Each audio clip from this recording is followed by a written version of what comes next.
Chapter 741. Before and after the Spring Festival, Dongqing Wudi flew around the major theaters of operations in Zhengzhou State almost every day. On behalf of the parliament, the cabinet, and the army headquarters, he visited the soldiers and officers who still stuck to their posts during the Spring Festival. Bai Qingqian was also busy with official business in Liaodong. The couple, who had made an appointment with Li Tianlan to spend the new year with him in the desert, could only put this matter aside for the time being and change it to the Lantern Festival together. This year, as Dongqing Qiuqi and Zhou Yuanshan got in high positions, they became busier and busier. Dongqing Rushi was in a coma, so the Dongqing clan was extremely quiet. The relationship between Dongqing Hanguang and his brother Dongchang Hanjian was not harmonious. Although they didn't live far away, they didn't want to spend the new year with each other, so they came to the Bai family in Yuzhou. During this sensitive period, Dongchang Hanguang, the former standing minister of the army headquarters of Zhengzhou State, spent the Spring Festival in the Bai family, which naturally aroused countless speculations. Countless people thought that this was the voice of the giant group's strong integration in the group to cope with the increasingly severe situation. Therefore, the high-level officials of the Prince Group and the academics had met several times in private to discuss countermeasures. Although Dongchang Hanguang had retired for several years, his identity as a founding member of Zhengzhou State had not changed at all. Not to mention within the giant group, even in the other 5 groups, there were old subordinates of Dongqing Hanguang. Now most of them were in high positions or had just retired. Such an old man's influence was extremely great. His every possible targeted action was enough to make everyone feel like they were facing a formidable enemy. These high-ranking officials seemed to have no idea that Dongchang Hanguang came to Yuzhou just because of the loneliness of an old man in his old age. His son, daughter-in-law, granddaughter, grandson-in-law, adopted son, and grandson were all gone. His old friend, who used to come to drink and play chess with him every spring festival in the past, also died in the rain in Lin a few months ago. Some were dead, some were busy, some were imprisoned, and some were in a coma. This year was extremely tortuous for Dongqing Hanguang. Because of his internal distress, the old man, who was once all-powerful on the highest stage of Zhengzhou State, almost became much older in the shortest time. It seemed that only when he came to Yuzhou and faced by Zhanfang, an old friend who should have retired long ago, but was still strong, could he calm down a little. The 14th day of the first month. In the afternoon, Dongqing Hanguang and Bai Zhanfang sat in the pavilion of the manor, silently looking at the chessboard in front of them, lost in thought. Invincible can't come. Woody can't come? Yeah, he said that he's a little busy, and something came up at the last minute. He just came out of the Eastern War Zone, and he's going to return to the Chinese server. Qingqian is already waiting for him there. Dongqing Hanguang's tone was a little low. Tonight's dinner is just us 2 old guys again. Dongqing Hanguang said in a low. Bai Zhanfang shook his head helplessly. Dongqing Hanguang had made it clear that Bai Qingqian was waiting for him in Zhongyuan, which meant that Bai Qingqian would not come back until Dongcheng Wudi came back. Dongcheng Hanguang's eyes flashed, and he said thoughtfully, Wudi is going to hang a pass. Hof Wudi festival pass. There was a flash of surprise in Bai Zhanfang's eyes. As the largest military family in Zhengzhou State, Dongqing Wudi had a classified weapons research institute near Hanga Pass. Bai Zhanfang knew this very well. Moreover, Dongqing Wujin, the leader in the field of individual weapons and metal alloys in China, almost stayed in that weapons research institute all the time. The falling stars that Li Tianlan had used were also made by Dongqing Wujin. If that's the case, Endless has made a new discovery, but it's not right. Qingqian won't follow him. So this new discovery probably has nothing to do with Zhengzhou State. Dongqing Hanguang narrowed his eyes. He remembered about half a year ago. At that time, Li Tianlan was put in the desert prison. Dongqing Wudi took the Xian Yuan sword out of the prison and gave it to Qin Weibai. At that time, Qin Weibai hadn't gone abroad yet. She went directly from Yuzhou to Zhengzhou and asked Dongchang Hanguang to meet Dongqing Wujin. That day, Qin Weibai took a few boxes with her. Dongqing Hanguang didn't know what she said to Dongqing Wujin, but when she left, the the boxes in her hands were gone. After that, Dongqing Wujin went directly to the Military Research Institute near Hanga Pass, and there was no news from him until now. He thought silently, picked up a chess piece, and said slowly, "It should be a good thing." Bai Zhanfang thought for a moment, nodded seriously, and put down the chess piece in his hand. "I won." Dongqing Hongguang looked down at it. The black and white intertwined on the dense chessboard had long become an extremely complex pattern. As Bai Zhanfang put down the chess piece, the 5 white characters on the chessboard had been slanted into a line. "Good move." Dongqing Hongguang thought for a long time, then nodded and said, "Let's start again." When the plane landed in the Secret Research Institute near Hanggu Pass, night had fallen. A black car with a local license plate was parked next to the helicopter. Bai Qingqian stood in front of the car, smiling at Dongqing Wudi, who walked out of the cabin. Her eyes were gentle and quiet. It took a long time for the Eastern Theater of Operations. "I'm late." Dongqing Wudi held his wife's hand. In the cold weather, her palm was a little cold. "It's okay. I just arrived." Bai Qingqian said softly, "Why did Big Brother call us here?" "He just said that there was something very important about Tianlan. It should be about the Xianyuan sword." Dongqing Wudi didn't delay anything. He took Bai Qingqian to the gate of the base. "A few months ago, I gave the Xianyuan sword to Qin Weibai, and Qin Weibai gave it to Big Brother. Today, Big Brother called us here. Did you make any progress? Why did you give the Xianyuan sword to Big Brother?" Bai Qingqian was a little curious. "I don't know." Dongqing Wudi shook his head. "Since then, Big Brother has been staying here, cutting off contact with the outside world. It was not until a few hours ago that he contacted me for the first time." Under the night sky, a thin figure was standing in front of the door of a small villa that looked a little shabby. Seeing Dongqing Wudi and his wife coming over, he took a step forward, nodded, and said somewhat dully, "Wudi, Qingqian, here you are." "Big Brother." Dongqing Wudi nodded, his eyes a little strange. "How did you end up like this?" Dongqing Wujin smiled. In fact, although the relationship between Dongqing Hongguang and Dongqing Hanjian was tense, there was not much interest dispute. Dongqing Hanjian looked down on Dongqing Hongguang, but Dongqing Hanjian was very good to Dongqing Wudi.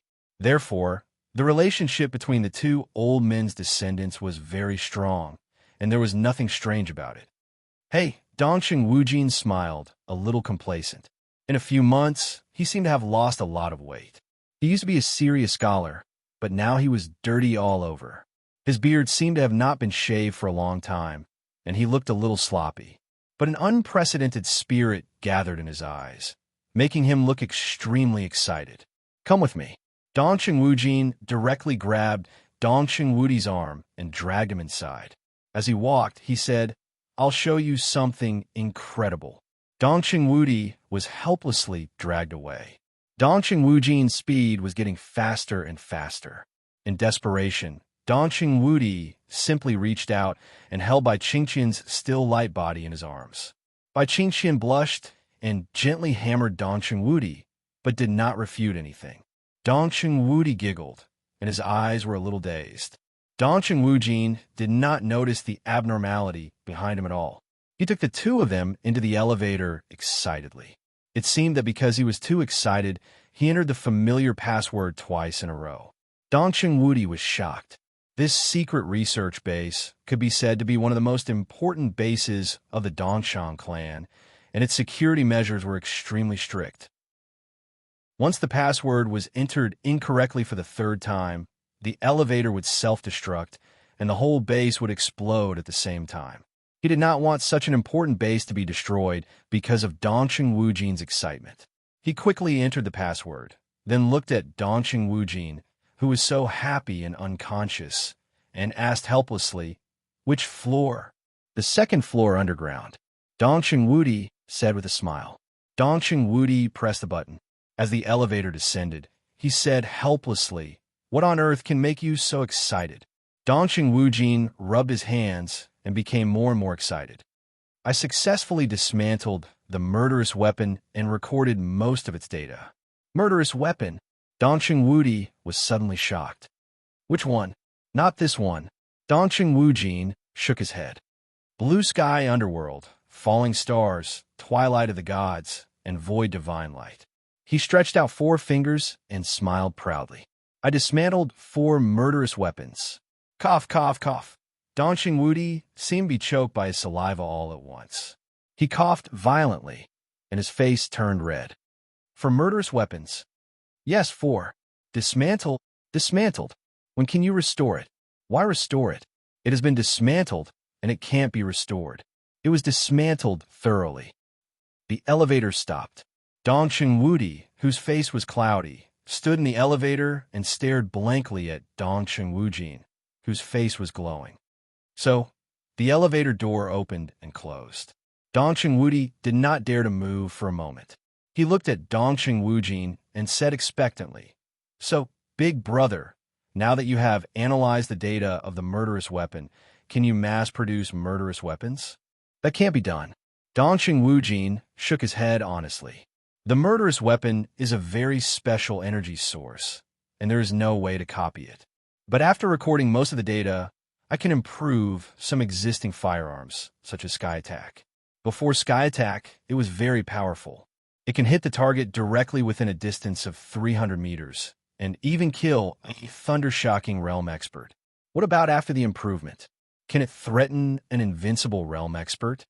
Dongqing Wudi asked eagerly. Dongqing Wudi looked at him as if he were an idiot and shook his head. "How is it possible?" He smiled and was a little proud. "But after the improvement, the limit distance of Sky Attack has increased.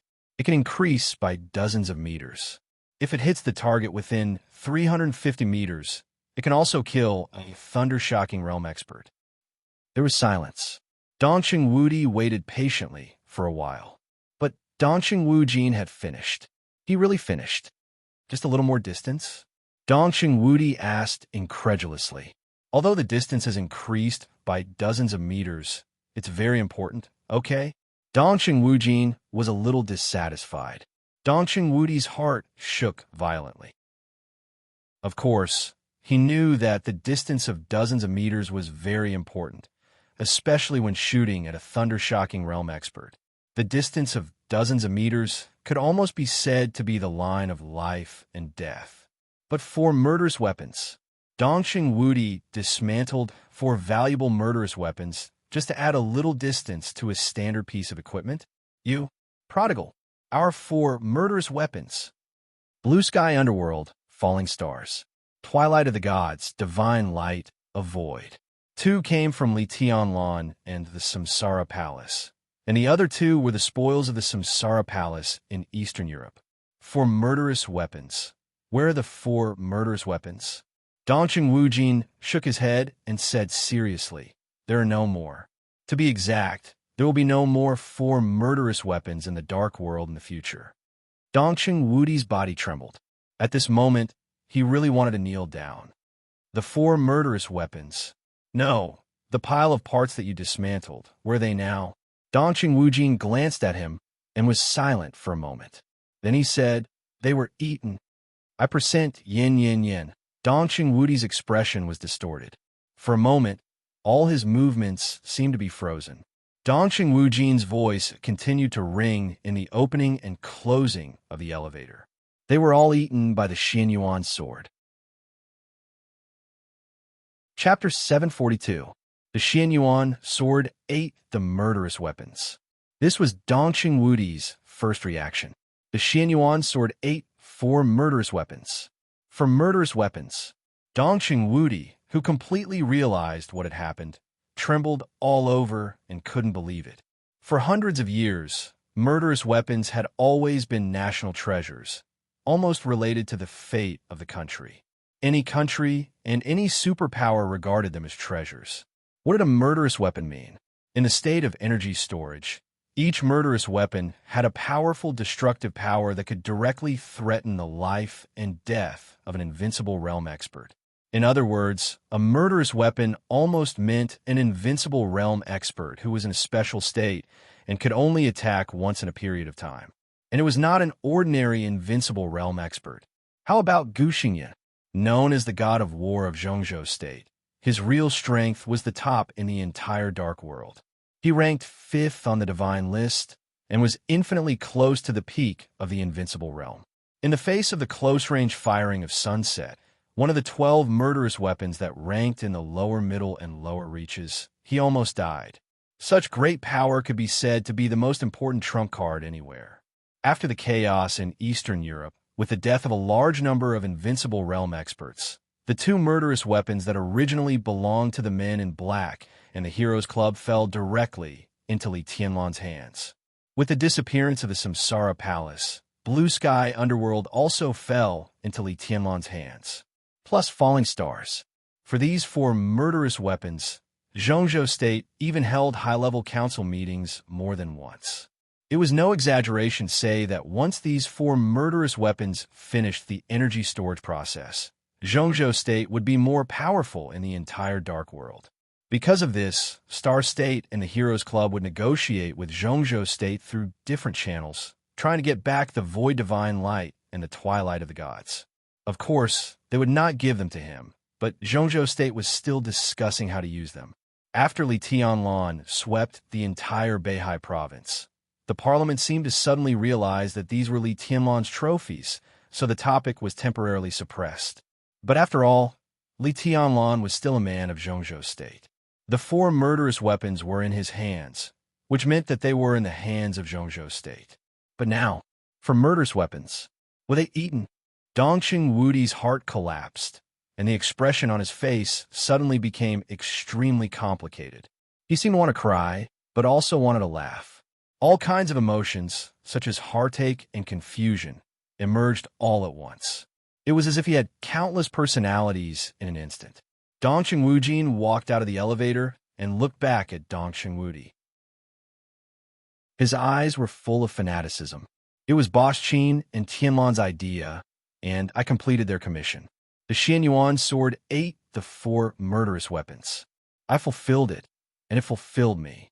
I can be sure that the Xianyuan sword will become the #1 famous sword throughout the ages. If it is not a cold weapon, it can also be said to be the strongest single weapon for at least several hundred years in the future. Whether in terms of lethality or range, it is almost unsurpassable. A sword that was truly at the pinnacle. Bai Qingqian held Dongqing Wudi's hand hard and whispered, "Are you all right? I think it's very good." In this way, Tianlan is more important, and the Xianyuan sword is more important. Dongqing Wudi took a deep breath. No matter how much his heart ached for the 4 murderous weapons, the fact was that he had to accept them. However, he could well imagine what kind of uproar this news would cause once it was reported to the parliament. This matter would undoubtedly bring many unpredictable factors to the game that had already begun, which might be good or bad. The specific outcome would depend on the skill and strength of the 2 parties in the game. He strode out of the elevator and followed Dongqing Wujin to an alloy door. Dongqing Wujin entered the password, and the door slowly opened. Bright lights spilled in, and a research room full of futuristic style and science fiction appeared in front of the 3 of them. Under the bright light, countless screens were on. Some were playing pictures, and some were full of data. One test bench after another, whose specific functions Dongqing Wudi did not know, was neatly arranged. Dongqing Wudi glanced at it. He vaguely remembered that this floor could be said to be the forging platform of the Research Institute. Some new alloys, as well as the barrels of some firearms and the engines of some advanced equipment, were developed here.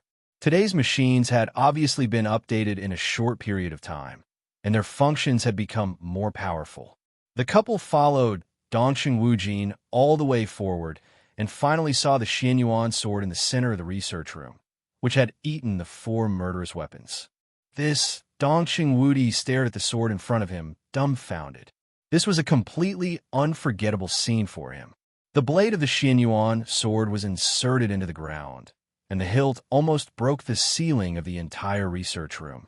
Today, the blade of the Xianyuan sword was almost 20 meters long and 5 or 6 meters wide, which looked like a hill. On the enlarged 2 sides of the blade, the carvings of the sun, the moon, the stars, and the mountains, rivers, lakes, and seas were completely alive at this time, looking extremely profound. With this scale, it was not a sword at all. This size could even catch up with some small fighter jets. The Xianyuan sword stood there silently, but at this time, it did not feel cold, but a kind of quietness. This feeling was extremely weird. When Dongqing Wudi looked at the sword, he could clearly feel that the sword was also silently observing him. Dongqing Wudi frowned, walked to the front of the Xianyuan sword, and reached out to touch the huge blade. In front of the Xianyuan sword, his figure was like an ant. The moment the two sides touched, Dongqing Wudi clearly perceived a hidden majestic sword energy. This kind of power was endless, like the vast sky, like a vast ocean. Dongqing Wudi took a deep breath. He was also a master of swordsmanship in the half-step invincible realm, but when he felt the sword intent, he did not even have the slightest desire to resist. "Good sword," he said softly with a little force in his palm. The mountain-like blade of the Xianyuan sword trembled slightly and silently moved a few centimeters to the side out of Dongqing Wudi's palm. Dongqing Wudi was a little stunned. "It's a little unhappy." Dongqing Wujin laughed and said, "Obviously, it doesn't want anyone else to touch its body, except Tianlan." Dongqing Wudi curled his lips, reached out his hand, and slapped the huge blade. "It's just a broken sword. Why is it so pretentious? I'm its father." Buzz. The huge blade of the Xianyuan sword trembled with a loud buzzing sound. At this moment, almost everyone could clearly feel its annoyance and dissatisfaction. Dongqing Wudi hit it with another punch. So the air was instantly quiet.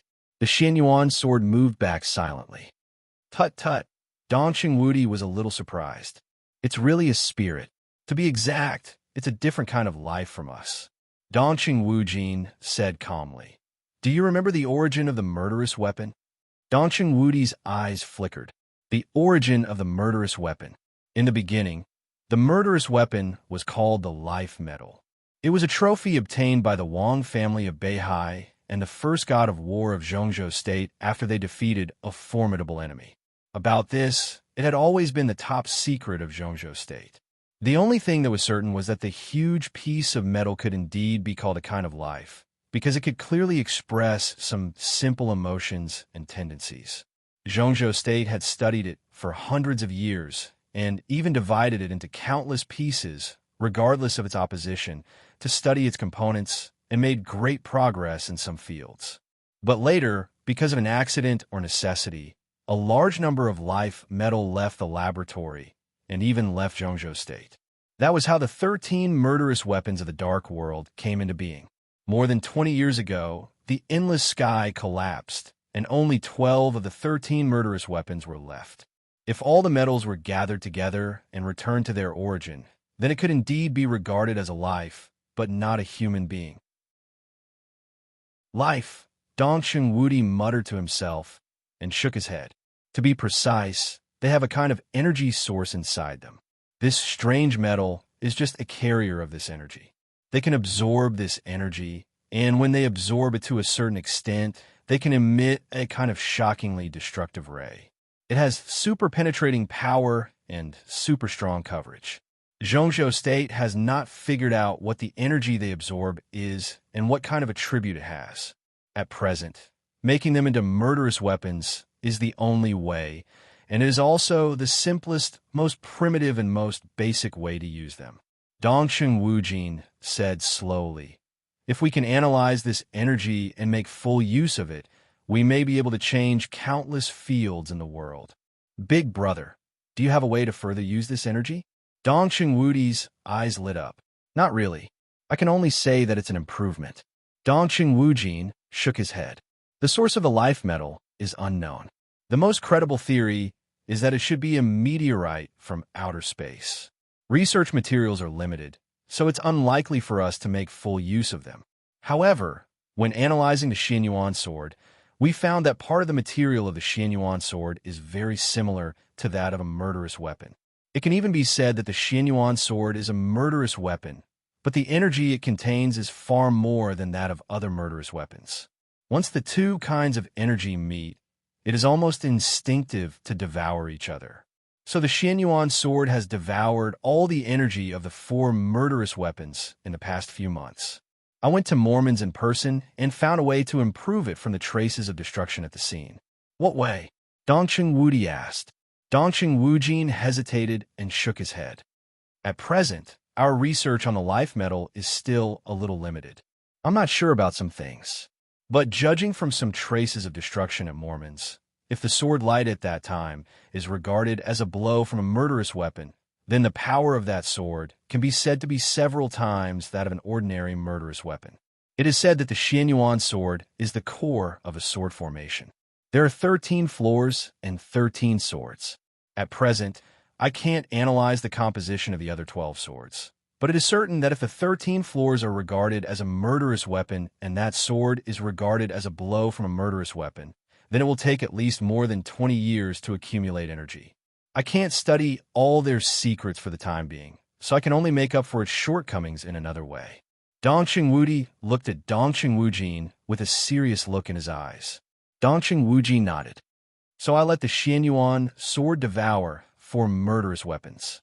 Its power should not have increased, but the speed of energy accumulation has doubled. In such a short time, you have achieved such results. Dongqing Wudi shook his head. In fact, I didn't do anything. The devouring is the behavior of the Xianyuan sword. The idea was given to me by Boss Qin. Dongqing Wujin said calmly. According to what Boss Qin said, I think so far I have completed the task to the greatest extent. This sword may be the key to Tianlan's breakthrough into the invincible realm. Chapter 743. Dongqing Wudi quietly looked at the mountain-like Xianyuan sword and remained silent for a long time. The key to Li Tianlan's breakthrough to the invincible realm. If it was really on this sword, no matter how the council viewed it, at least he could completely accept it. At this stage, whether Li Tianlan entered the invincible realm or not was completely different. Judging from his strength he showed now, many people were speculating that as long as Li Tianlan entered the invincible realm, he might not need to stabilize his realm, and his combat capability could reach the peak of the invincible realm. The peak of the invincible realm. Today, in the whole world, there was no one at the peak of the invincible realm in a normal state. What this meant for Zhongzhou State was self-evident. As for the 4 murderous weapons, it was not wrong or right to exchange for murderous weapons for the first divine sword throughout the ages. It was just a matter of choice. The huge body of Xianyuan sword trembled slightly. Dongqing Wudi glanced at Dongqing Wujin and said softly, "Can I take it to the desert now? Wait a little longer." Dongqing Wujin shook his head, hesitated, and said slowly, "Now, in theory, this sword can go to the desert by itself." Dongqing Wudi was speechless for a moment. A sword to go to the desert by itself? Hangu Pass was thousands of miles away from the desert. What did that mean? He didn't ask. He just blinked and said slowly, "What are we waiting for?" "For the final fusion." Dongqing Wujin said calmly. Xianyuan sword swallowed 4 murderous weapons, and the internal energy is a little conflicting. "Look here." He turned and pointed to a huge screen beside him. Countless complex and fine lines appeared on the screen, and rows of data flashed up like running water, dazzling people. Dongqing Wudi and Bai Qingxian looked at it silently, as if they were reading a book from heaven. At present, the size of Xianyuan's sword is its limit state. In the process of swallowing murderous weapons, this state is irreversible. Dongqing Wujin operated the instrument and showed a progress bar. The progress bar had reached 57%.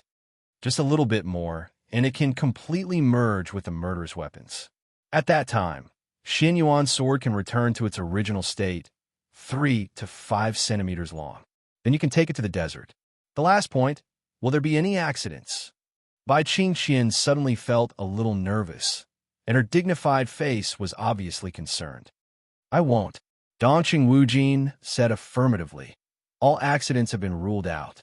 In the past few months, we have done a lot of experiments and calculations. This fusion is perfect. There will be no problems."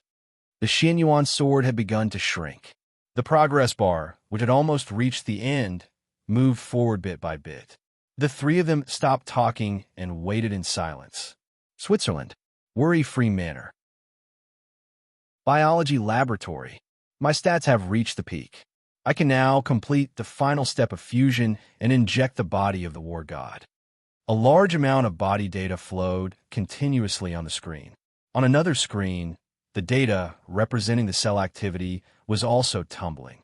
After leaving Switzerland for Tiannan, Nayland Shuring, who would return here almost every once in a while, stared at the screen.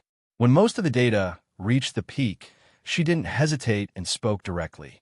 Confirm command. Lin Fingyue's calm voice came from the other end of the communicator. Order 223, inject the last drop of the war god's body, double the nutrient fluid, and seal the nourishment chamber. Nayland Shuring said lightly. Understood. Lin Fengyue nodded and responded. Nayland Shuring operated the test bench in front of her expressionlessly.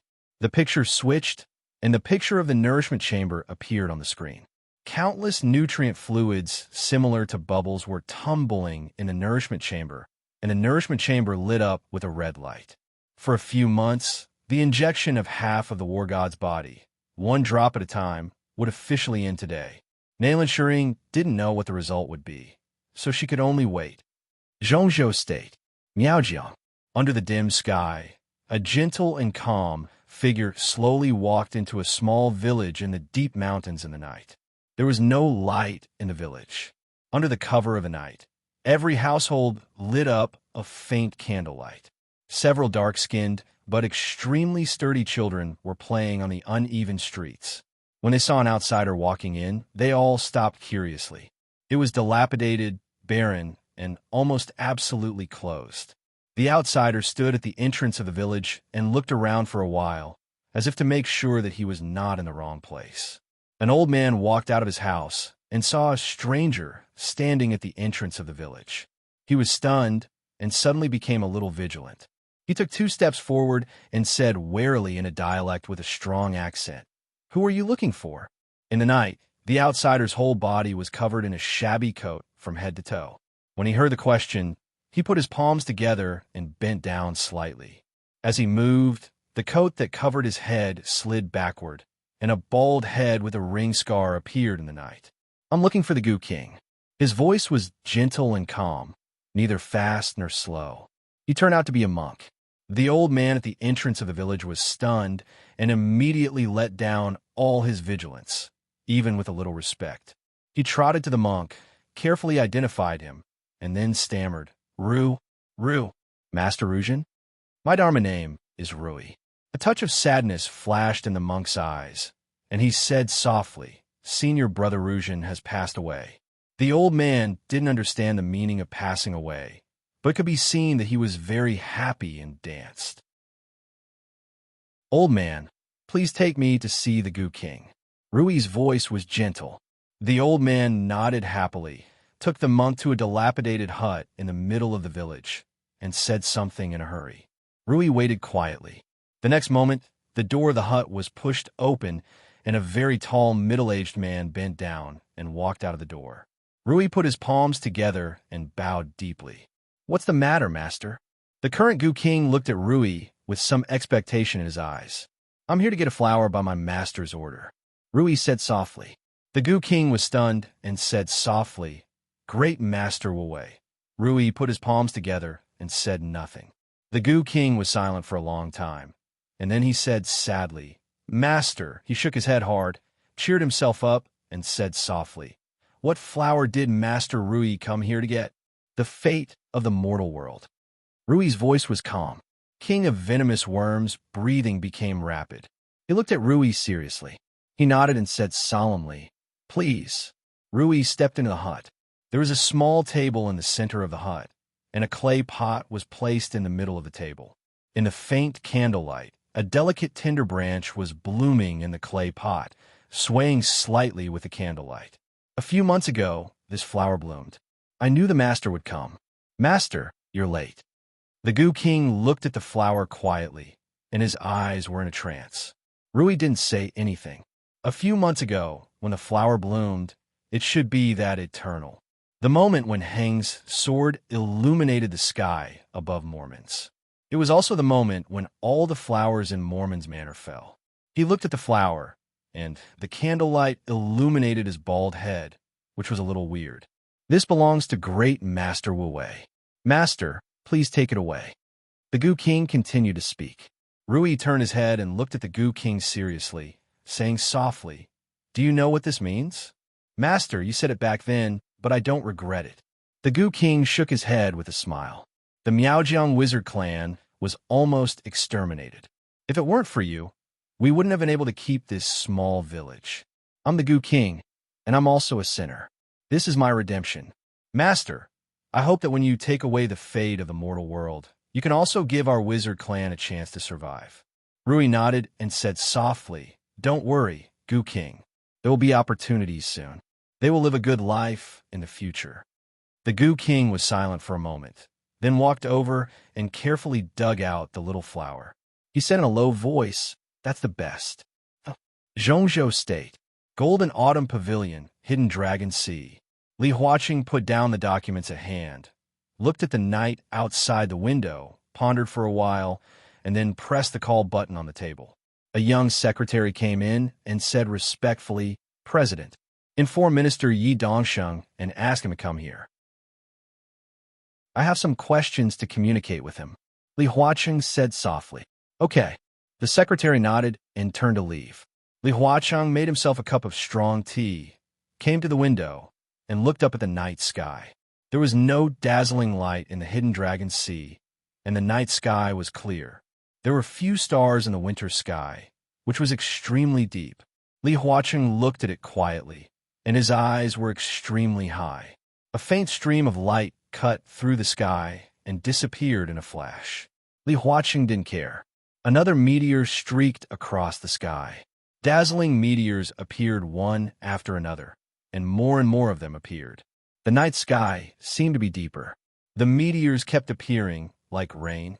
Beihai, Mount Dibbing, stage of formidable person. The wind was howling, and the sea was howling. It had begun to snow in Mount Dibbing. In the silver-white world, summer solstice stood quietly in front of the stone of formidable person, gently stroking the stone that had experienced the vicissitudes of life. In more than half a year, the pressure that she hadn't felt for many years had gradually begun to pile up on her. Summer solstice suddenly found that she was not as strong as she had imagined.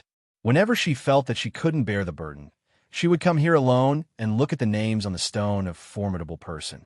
They were all the history of the Wang family of Beihai. There seemed to be a kind of power that could support her to go on. She finally understood why Wang Tianzong liked to come here. In the shrill wind, she stroked the rough stone with her palm, and her expression gradually became firm and majestic. Crack, crack. In the fine sound, the silver moon sword that had been inserted above the stone of formidable person suddenly began to tremble. Summer solstice suddenly raised her head. Under the curtain of night, the blade of the silver moon sword, which was still bright and cold, kept trembling. The snow kept falling from the sky. However, one after another, faint light streaked across the sky. Those were meteors. The meteors fell into Beihai like rain. Europe, the Holy Land. When a mysterious His Majesty walked out of the Holy Land and entered the land of Italos, he was still followed by his follower, Melad. But now Melad's identity had changed in essence.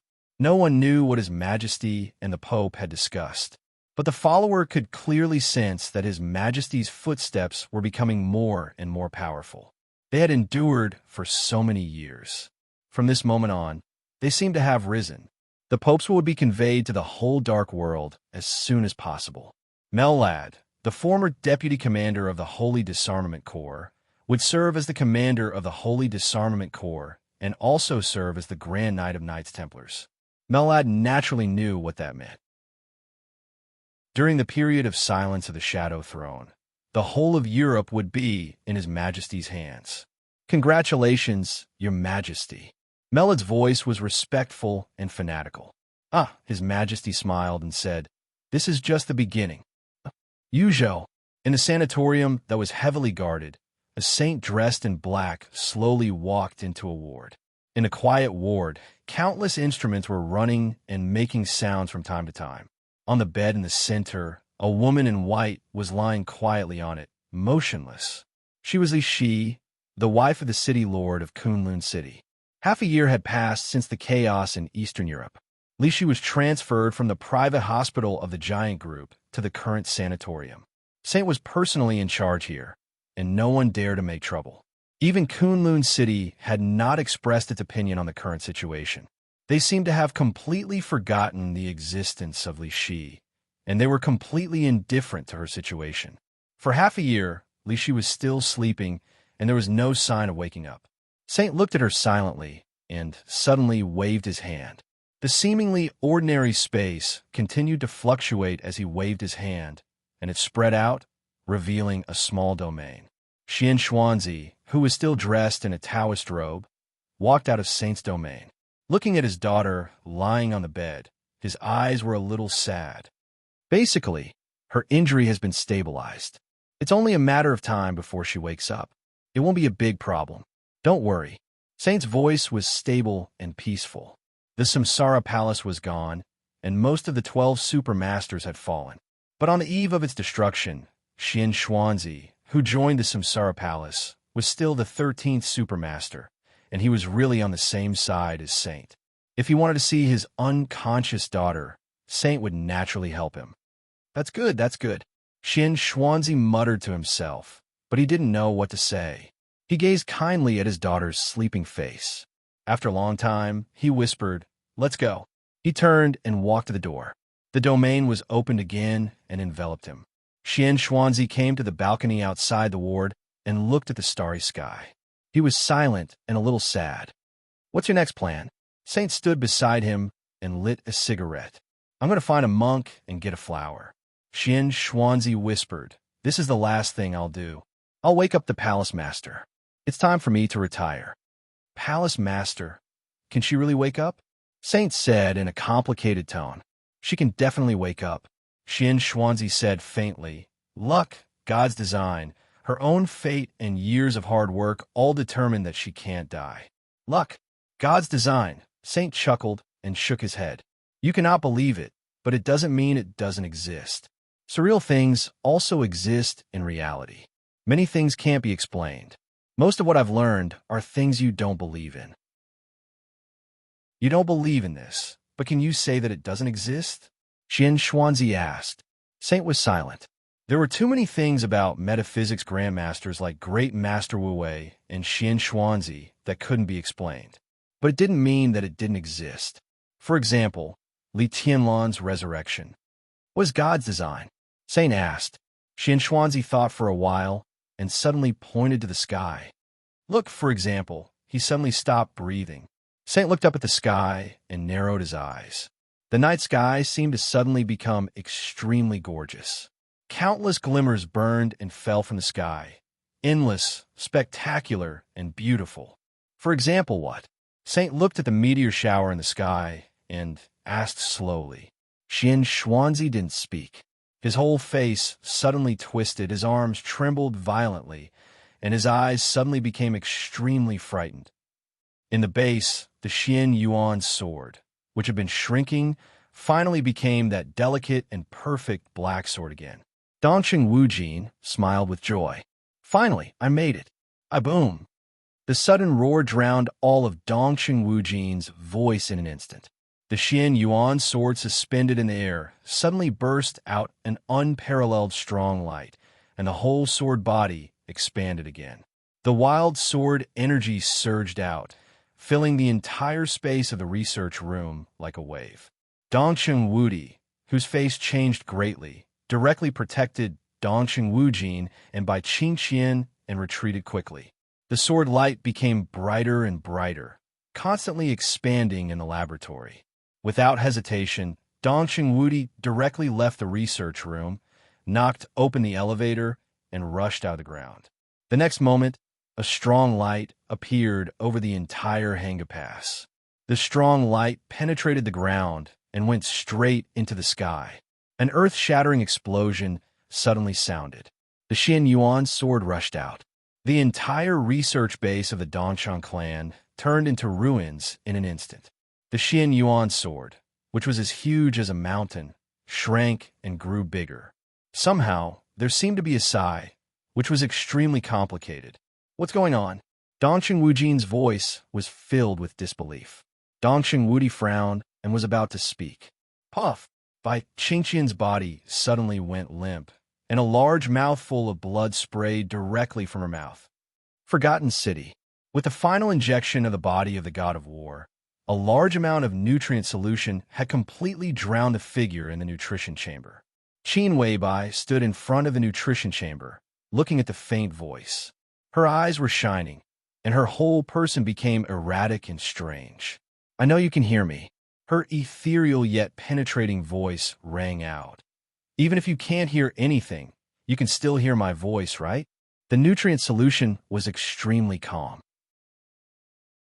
But in an angle that no one could see, the figure wrapped in the nutrient solution seemed to move its eyebrows unconsciously. Comrade Dongsheng, please sit down. Looking at Yi Dongsheng, who walked into his office, Li Huaqing turned around from the window and said with a smile. Yi Dongsheng sat down with a smile and opened his mouth to say something. Li Huaqing said, "What did you say?" Yi Dongsheng was stunned and repeated it again. Li Huaqing's eyes were a little dazed. He could see Yi Dongxing's mouth moving, but at this moment, he suddenly couldn't hear the voice. The office in front of him was spinning. The meteor outside the window seemed to fall into his eyes. He tried to smile, and his body shook and fell directly in the office. The misty brilliance kept shining in the sky. The blade of the silver moon became brighter and brighter, and the violent vibration almost caused the whole stone of formidable person to tremble. Summer solstice was just about to move, but her whole body suddenly shook. In her body, which she was not aware of, countless vitality seemed to rush out without warning. The remaining vitality in the immortality potion she had taken was suddenly stimulated to the extreme, and a large amount of vitality was constantly repairing the internal injuries in her body. Her foundation, which had been damaged for many years, was almost recovering at a speed visible to the naked eye, and her whole breath was becoming stronger and stronger. His Majesty suddenly stopped and looked around. It was daytime in Italos, and the warm sun shone on the street. His Majesty's body suddenly began to tremble. "Your Majesty, what's wrong?" Mellad asked subconsciously. His Majesty's body trembled. After a long silence, he said in a hoarse voice, "I don't know, but I suddenly feel very bad."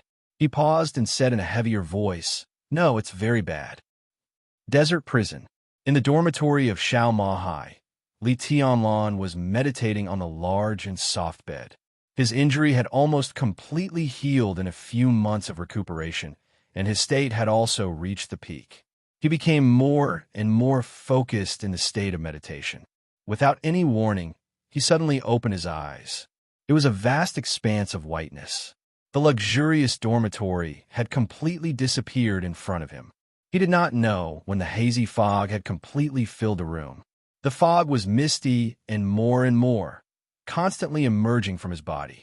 It was the dragon vein that he carried. But suddenly it seemed to be completely out of control, completely out of Li Tianlan's control.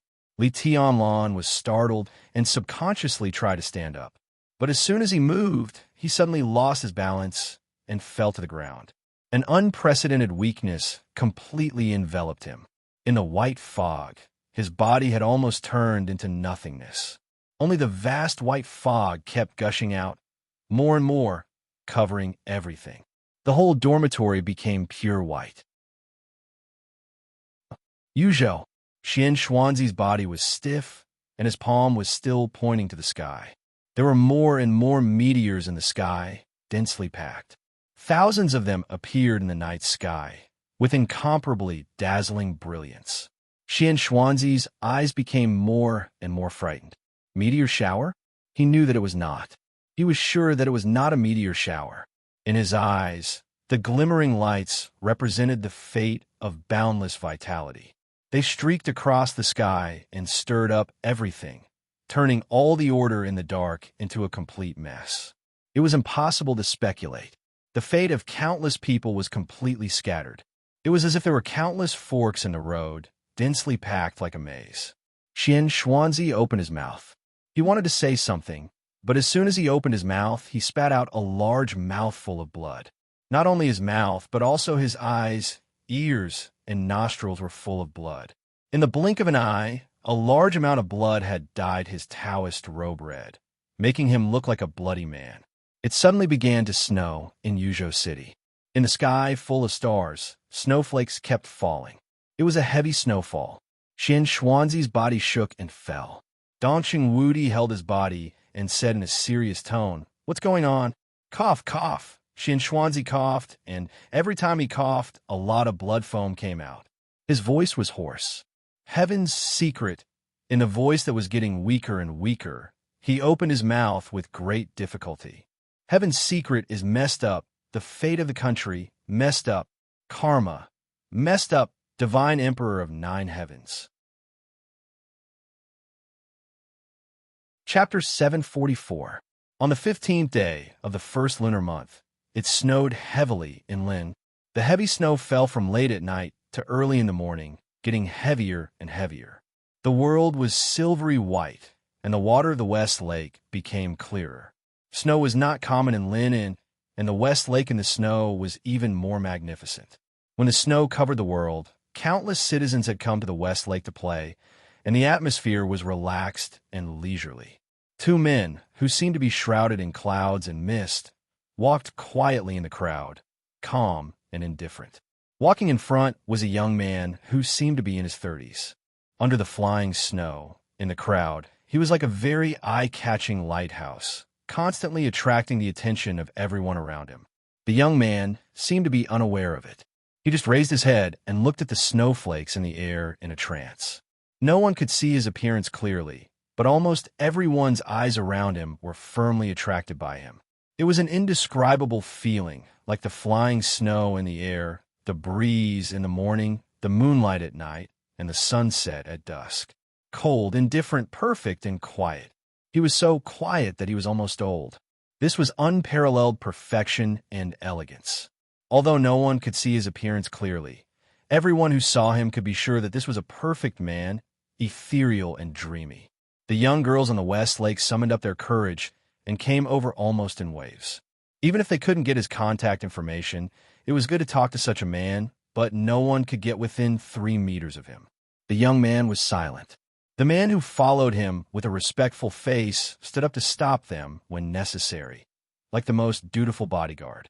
Strictly speaking, the bodyguard was also a rarely seen handsome man. He was 9 meters tall and of mixed Eurasian descent. His posture was straight, and his appearance was extremely handsome. However, his aura was too gloomy and cold. With a sweep of his eyes that were like cold stars, most of the girls who were rushing over were so scared that they stopped in their tracks. More and more young women rushed over, almost never stopping. Most of them could be stopped by the bodyguard with his eyes, but there were always a small number of strong women who would not be frightened. Whenever this happened, the bodyguard would quickly step forward 2 steps and block the girls who rushed over. He did not speak and just moved forward. He repeated this process over and over again, without the slightest impatience. Gradually, there were more and more women behind them, and the scale was getting more and more spectacular, forming a very unique scenery on the West Lake. The bodyguard seemed to be a little impatient. The corner of his mouth moved, and he said hoarsely, "Your Majesty, should I kill these reckless women?" The man who had been watching the snowflakes in a daze shook his head and chuckled. "Forget it." His voice was calm, indifferent, and magnetic. The 2 walked to the shore and stood under a willow tree. Suddenly, the young man said, "Your Majesty, this is the first time. My master took me away from here when I was a child, and this is the first time for me to come back. It's been more than 30 years. The bodyguard, who had an incomparably cold and dangerous aura, was unusually docile beside the young man. Upon hearing his words, he bowed slightly and whispered, "Your Majesty, do you want to go to the broken bridge to enjoy the snow of the West Lake of the mountain? I of is day, of lake, of time of day, of a world, of day, of day of day." The crowd around them was noisy. Countless young women, following behind the 2 of them, did not leave. Their scorching gazes landed on the young man's back. Azura. The young man suddenly spoke. Your Majesty. The bodyguard took a step forward and bowed slightly. There are too many people here. It's annoying, the young man said. Azura nodded. I understand. He stepped back, picked up the phone, dialed a number, and whispered something. Vaguely, the words Your Majesty and Dynasty could be heard, but they were soon drowned out by the fog. In less than 5 minutes, Azura returned to the young man's side and whispered, The army has set off, and the speaker of Jiangxia will come soon. Westlake will soon be cleared. The speaker just communicated with the Parliament of Zhongzhou State and agreed in principle to give Westlake to Your Majesty. From today on, Westlake will not be open to the public, but the specific construction needs to be taken over by the people of the dynasty. Your Majesty, what style do you want? Let's go to the cemetery. The young man thought for a while and said slowly. Shura's body stiffened. He was a little surprised, but then he nodded, Okay. He suppressed the surprise in his heart. It seemed that he no longer felt that there was anything strange about transforming Westlake, a scenic spot of world civilization, into a cemetery. This is a cemetery. Aunt and uncle are here, and so is my brother. They don't like to be disturbed. The young man said faintly, Azura, you arranged this matter. Okay, Your Majesty. Azura nodded. What are you talking about? A soft and elegant voice suddenly sounded. Azura took 2 steps back. A beautiful woman whose age could not be judged came over with a bouquet of flowers and a quiet smile. The woman's clothes were very simple. She wore a black coat, trousers, and flat shoes. Her black hair was tied into a ponytail. Her face was without any makeup. She was as clear and light as the beautiful West Lake in front of her. She carefully took care of the flowers in her arms. Looking at the young man in front of her, her calm eyes contained countless complicated emotions. I want this lake. The young man pointed to the lake in front of him. His voice came out of the dense fog. It's very good here. It's very good. Is it going to be transformed into the second carefree city? If Grandpa Lin comes back, he should like it here very much. The woman smiled. The young man was silent for a while and shook his head with a smile. Master, he told me some time ago that he had seen the carefree city for a lifetime and was tired of it. After a while, he also planned to travel around the world. I want to make this a cemetery. Aunt and uncle will sleep here so that they will not be disturbed. The woman was slightly stunned and smiled, but her smile became a little sad. Well, it's also very good. I just don't know if my parents and my brother will like it. They will like it, the young man said softly. I have talked with Zhongzhou State. When I come back this time, I will also move the remains of my parents here. A subtle mist spread over and wrapped the woman and Azura. The world seemed to be motionless. But the next second, the 3 had left the shore, crossed a clear lake, and came to a hill. 2 dilapidated tombstones appeared in front of the 3.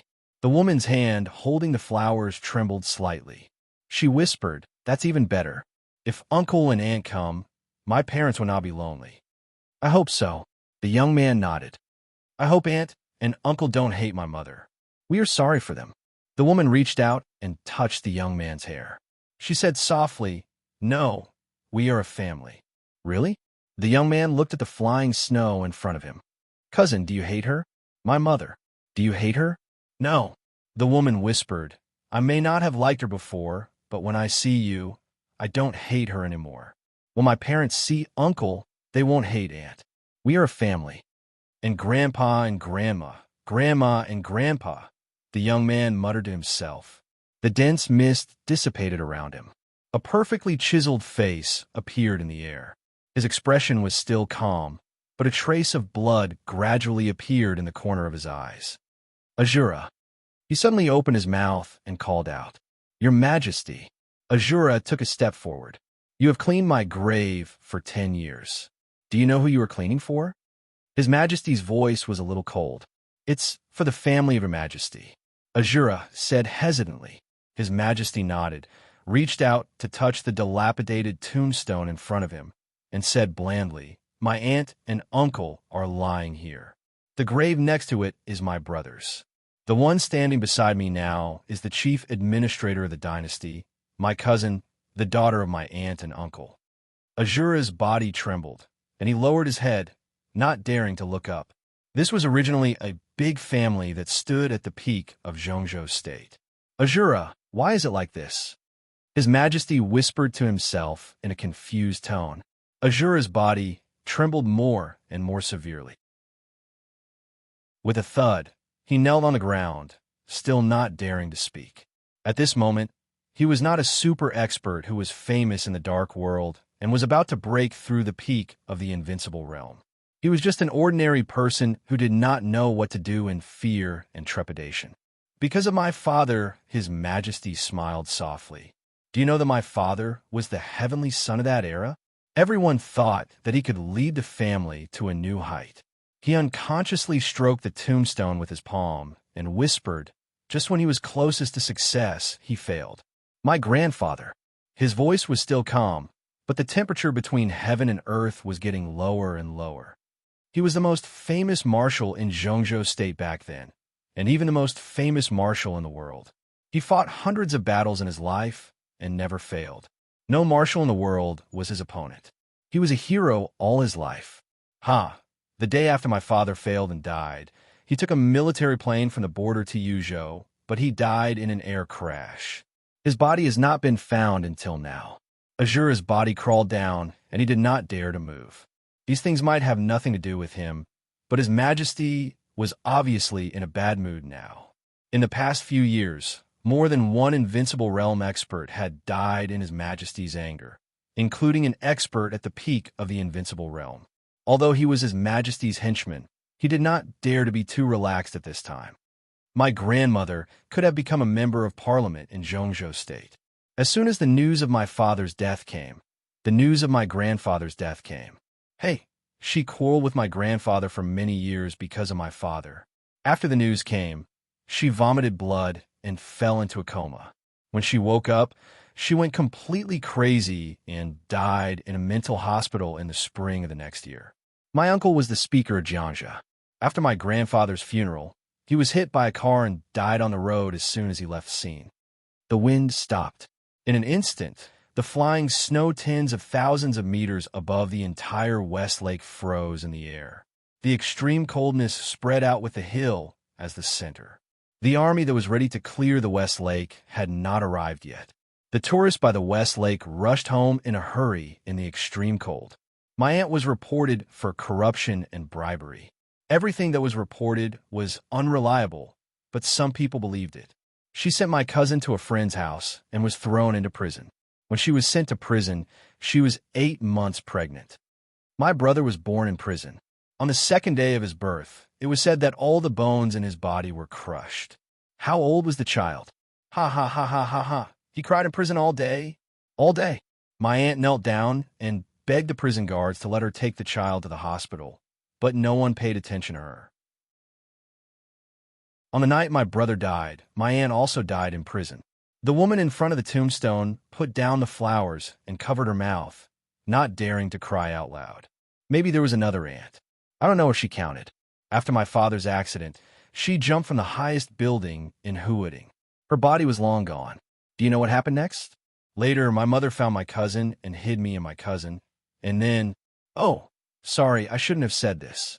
Azura, do you know the reason for all of this? It's the death of Your Majesty's father. Azura said in a hoarse voice. He didn't dare not answer. It's true. His Majesty nodded. Do you know why my father died? Azura really didn't dare to answer this time. He naturally knew the answer. Almost everyone in the dark world knew it. But since the establishment of the dynasty, no one dared to talk about this topic. Those who dared to talk about it were all dead. His Majesty said it himself. Because when my father was closest to success, my mother killed him. For me. She killed my father and put the whole family beyond redemption. That silly woman. Later, she gave birth to me and found my cousin. It seemed that she accompanied me for a while, but I don't remember. Then, she went to find someone to avenge my father. Well, she was the murderer. She took away my father's sword and almost killed most of the people related to my father's death. She herself also died with the enemy in the final battle. During that time, my cousin and I stayed alone in Huading. My cousin was only 5 or 6 years old at that time. She had to find some clean food for me to eat when she went out to pick up garbage. At that time, we were like two stray dogs that could be pinched to death at any time. Later, my master looked for us for a long time before he took us back to the city of happiness in Switzerland. So many years have passed. The dark world has been talking about that year, and I have also been studying that year. Many times I want to ask why. If someone or someone could have mercy, the whole situation would not have been like this. But there were too few people involved in that year. Until a few days ago, I met the Emperor of Huo. My sword was on his neck, and I asked him why. Do you know how he answered? His Majesty laughed. He said it didn't matter, because it's not important. I slashed him more than 3,000 times with my sword. I also killed his entire family of 14 and his 3,000 cherry blossom guards. Since he doesn't think that what happened in the past is important, then what I do now shouldn't matter. It really doesn't matter. His Majesty muttered to himself like a calm madman. After all, no matter what I do, those who deserve to die are those who don't deserve to die. He patted the tombstone. They're all dead. But is it over? His Majesty turned around and looked at Azura kneeling in front of him. Tell me, Azura, is it over? Of course it's not over. Azura suddenly raised his head, his eyes blood-red. And the Wang family of Beihai. I just received the news that Xiao Tian has officially destroyed the Xinwu Corps in Africa and destroyed all the industries of the Wang family of Beihai in Africa. In addition, 3 hours ago, Jingzhe led the Holy Disarmament Corps to officially attack the headquarters of the Rothschild family and began to clean up all the allies of the Wang family of Beihai in Europe. The woman's eyes were calm and tough. In less than 2 months, everything the Wang family of Beihai has done around the world will become history. Only Beihai province can be preserved. Azura, Xiao Tian, Jingzhe, they were the 3 experts at the peak of the invincible realm in the dynasty, and they were the 3 experts who were close to breaking through. There was only one such expert in the Wang family of Beihai, and he was in a very special state. The woman suddenly wanted to appreciate the desperate expression of the hostess of the Wang family of Beihai at this time. I don't allow Beihai province to continue to exist. His Majesty was silent for a while and said slowly, but the current president of Zhongzhou State has a very close relationship with the Wang family of Beihai, and, Senior Lin, the woman hesitated. I'll talk to Master, His Majesty said blandly. As for the president, he has no time. When he retires, I'll let the Wang family of Beihai and the 7 sword-holding families kill everyone. The woman's eyes lit up slightly. Azura's face turned red, and his face was full of ferocious killing intent. Let the Wang family of Beihai kill everyone. A few days ago, there might be people who questioned the authenticity of this sentence. But now, when the whole dark world was trembling under the sword of the dynasty, no one dared to question all this. The reason for this change was not because of the 3 experts at the peak of the invincible realm in the dynasty. It was because of His Majesty in front of him. His Majesty was invincible. In one day, he traveled thousands of miles and killed 14 emperors at the peak of the invincible realm. But he himself had no supreme power. Several figures appeared on the path at the foot of the mountain. A small group of well-dressed people, who were no longer young, stood on the mountain road. They were a little hesitant and seemed to be afraid to come up. Is it the speaker of Jiangzhe? His Majesty raised his eyebrows. I'll go and have a look. The woman smiled and turned to go down the mountain. The speaker of Jiangzhe immediately smiled, trotted over, and bowed repeatedly. Hello, hello. I'm the speaker of Jiangzhe. Hello. The woman nodded indifferently. What's the matter? I heard that His Majesty is here, so I came to see what you need. The speaker wiped the cold sweat on his forehead and asked softly, We don't need it, and we'll leave right away. Mr. President, if there's nothing else, please go back. His Majesty is in a bad mood and doesn't want to see guests. Who are you? Don't forget, the one standing here is Mr. President of Jiangzhe. A young secretary asked loudly. Who the hell are you people? The speaker's face changed dramatically. He seemed to be stunned and didn't know what to say for a moment. The woman raised her eyebrows slightly and said blandly, "My name is Dong Chengyu, the CEO of the Sword Dynasty. If I don't understand it, there will be explanations in 2 or 3 chapters. I especially like to write these messy things. I'm poisoned." Chapter 745. Sword Dynasty. Dong Chengyu. The speaker's legs felt weak. In recent years, there might be people in the dark world who didn't know who the president of Zhongzhou State was, but there was no one who hadn't heard of Dong Chengyu. She was the Princess Royal of Sword Dynasty, the chief administrator, and the cousin of His Majesty. Most of the time, she took care of all the affairs of the dynasty for His Majesty. Her status was even higher than that of the 3 experts at the peak of the invincible realm. In the dynasty, when His Majesty's will was silent, Dong Chengyu's will was the will of the entire Sword Dynasty. He had just been promoted and transferred to Jiangzhou not long ago. Before that, he was not even qualified to meet Dong Chengyu. Jiangzhou was the enemy of the rise of His Majesty's father. When the dynasty was so powerful, the fact that the speaker could come to Wuyue had already explained a lot of problems. Although the Zhongzhou State Parliament was his organization officially, putting aside those superficial things from the standpoint of the group, Dong Cheng, you could be said to be his immediate superior's immediate superior. The speaker didn't expect that his newly elected secretary would have the guts to offend Dong Chengyu. This wasn't loyalty at all. It was stupidity. The chairman's mind was in a mess for a moment. Before he could speak, the secretary mumbled subconsciously, "What the hell is the Sword Dynasty? Swish." The frozen snow in the air suddenly fell. The speaker felt dizzy. He didn't even feel that he was moving. However, all the people he brought here crossed the mountain road and came to the 2 old tombstones. A calm and indifferent gaze that looked kind but actually had no warmth fell on him. The perfect face of a man appeared in front of the speaker. The speaker felt dizzy for a moment. His Majesty's voice rang out slowly. "Sword Dynasty is mine." Plop. The speaker's knees went weak. He knelt on the ground. His face was pale and his voice trembled. "Your Majesty," he was the speaker of Jiangzhou. In the entire Zhongzhou state, he was a bigwig with a high position and power. He should not be so spineless. However, the person he was facing now really had an irresistible power in today's world situation. Sword Dynasty, the strongest power in the dark world. Or, it was the only power in the dark world. Being the only one meant that everything would be unified. It was a dynasty that really occupied the dark world and affected the world structure. In one day, he traveled thousands of miles, traveled to 6 European countries, and killed 14 experts at the peak of the invincible realm. The heavenly emperor Hu, who was a half-step heavenly talent, the holy war angel of the Vatican, the queen of shadows of the throne of shadows for many years, the names that had shone in the dark world were dim. The superior of the invincible realm was killed by his sword. They were all ants. But the dark world did not wither. Instead, it became more and more glorious. Countless rays of light had gathered on His Majesty. His martial arts were matchless, and his radiance was boundless. He was not a great man. Tyrant, dictator, arrogant, cold-blooded, ruthless, cruel, crazy, suspicious, temperamental, bloodthirsty.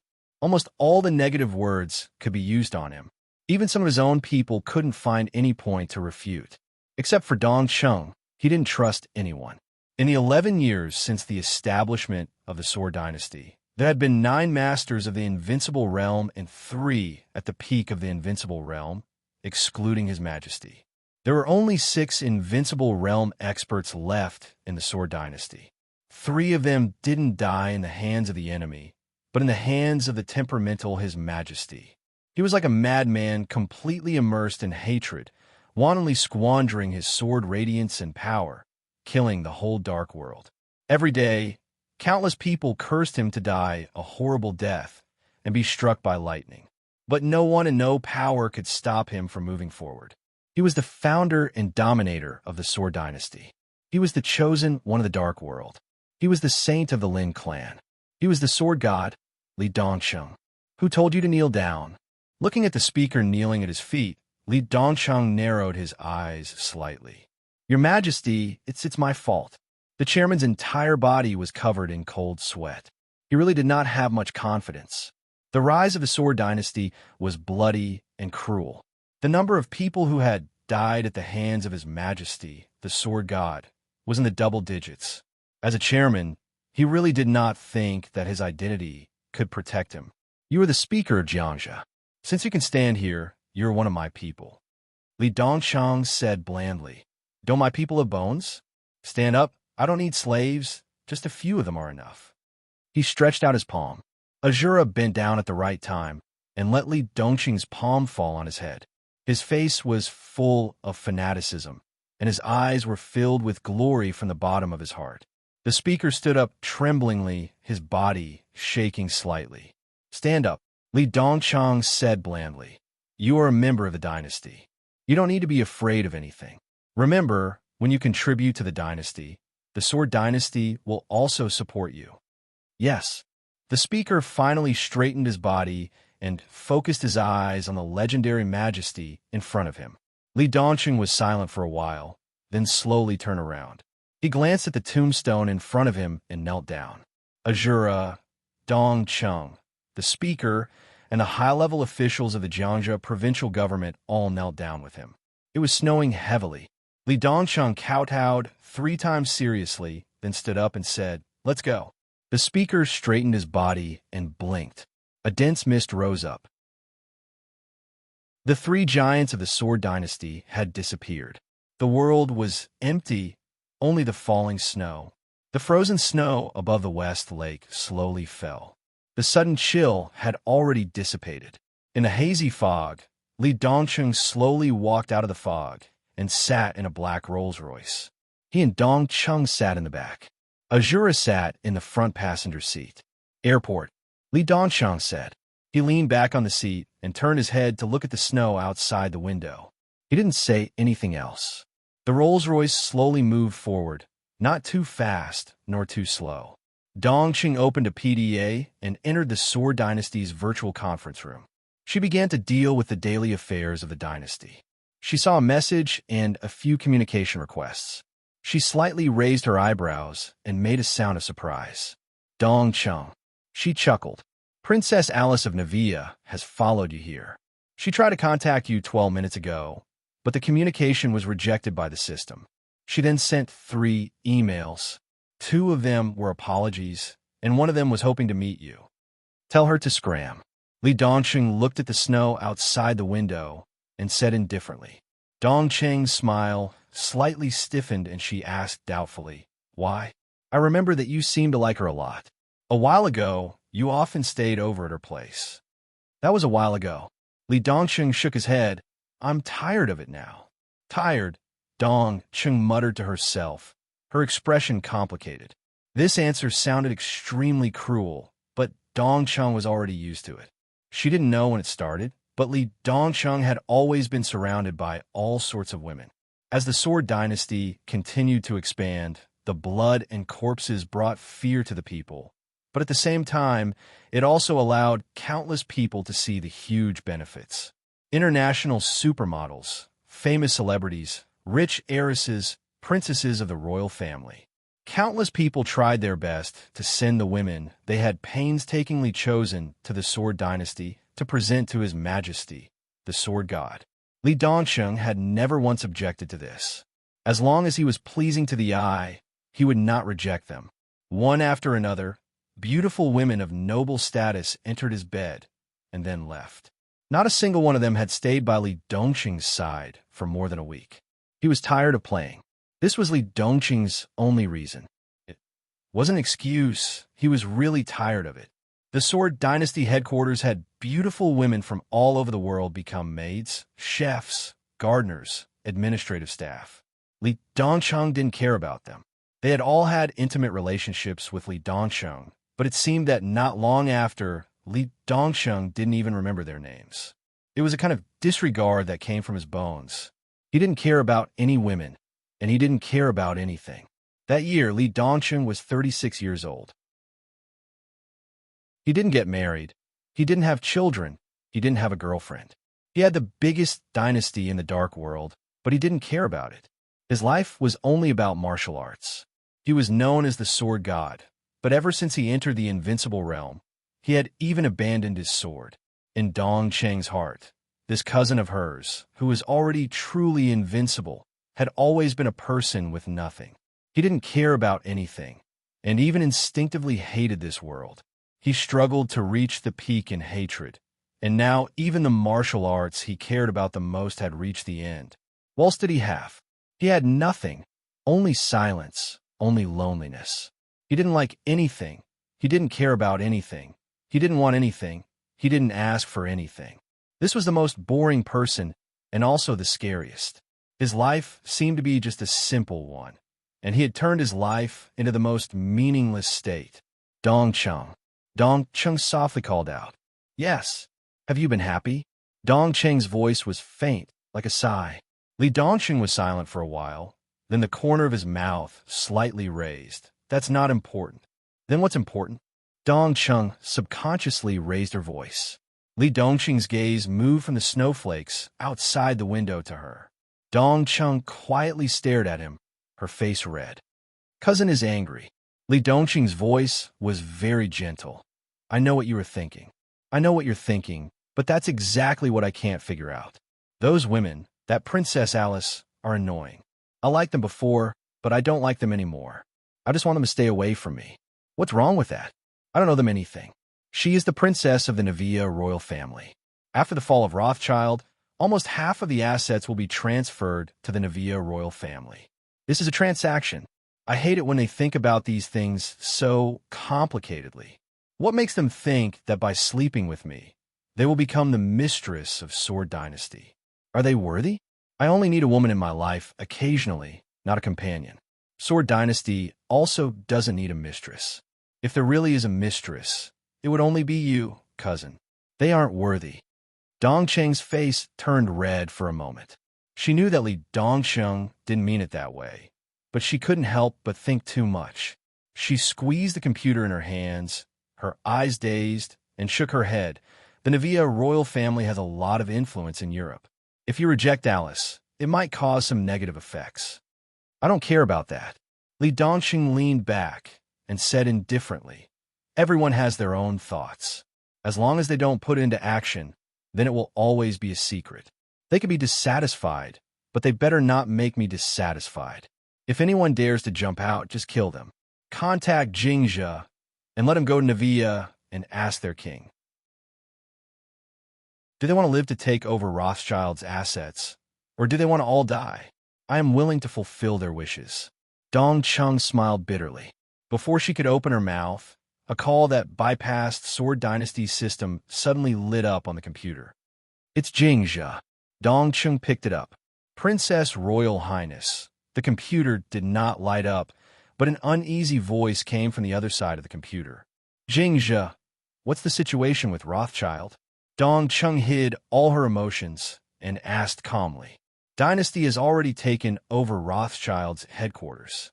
Most of the core members of the Rothschild family have been killed, but Jingzhe's voice became more and more uneasy. Dong Cheng could even imagine him wiping his cold sweat. Speak. Li Dongsheng suddenly opened his mouth, and his tone was simple. Your Majesty. Jingzhe was slightly shocked, and his voice trembled. He hesitated and said dryly, Your Majesty, I'm useless. I let Paul escape. Dongcheng was a little surprised.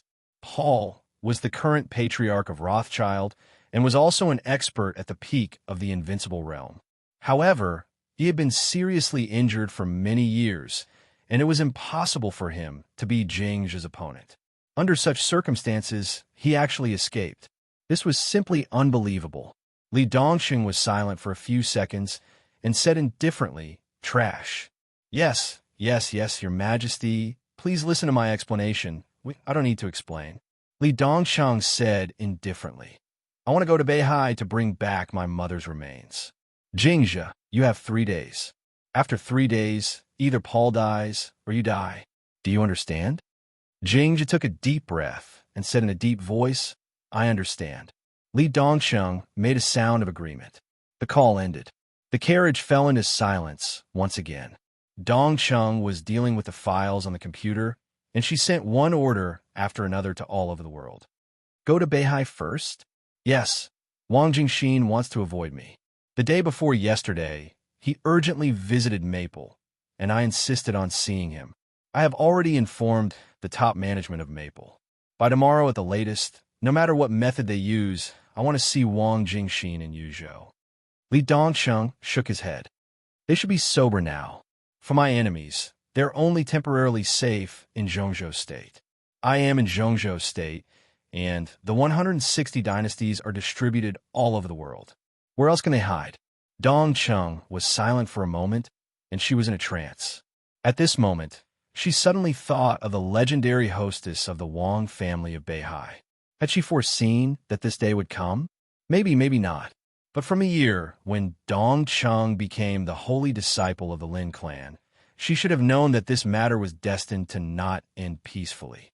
Her talent was not excellent. After her husband died, she turned herself into a monster. A large number of mechanical metals were implanted into her flesh and blood. Countless gene potions of the Wang family of Beihai were integrated into her body.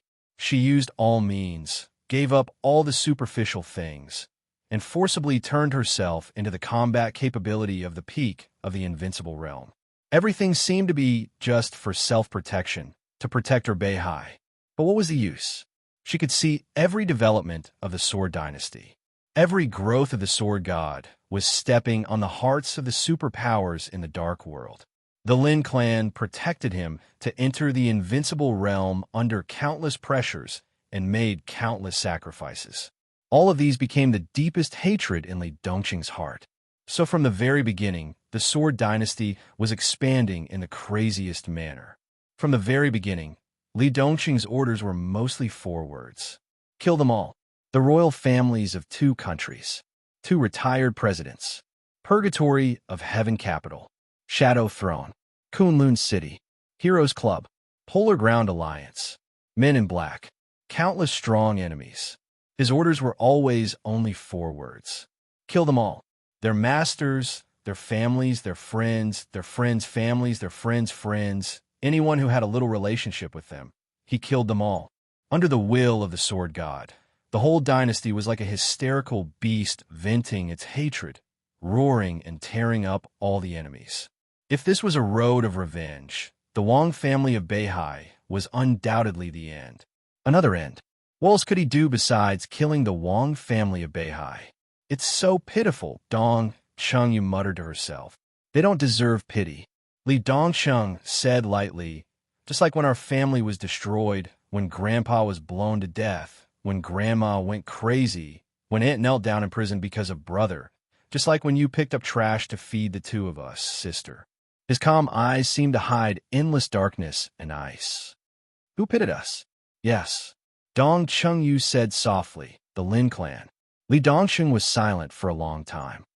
I'm sorry to master, but the Sword Dynasty didn't let the Lin clan down. The Lin clan had indeed sacrificed too much for him. His master had treated him unreservedly, and his master's son, the brilliant man who should have inherited the Lin clan and was like a father to Li Dongcheng, had died in the hands of the enemy in order to protect him. For so many years before the establishment of the Sword Dynasty, the Lin clan had been struggling almost every day. He was sorry to the man who had gradually become old. He could only try his best to compensate the Lin clan with the Sword Dynasty. They all deserve to die. Li Dongqing looked in the direction of Beihai. His voice was very soft, but it had the determination to tear the world apart. A black Rolls-Royce drove into the airport in the wind and snow. A silver private jet was waiting quietly in the airport. The Rolls-Royce drove directly into the plane.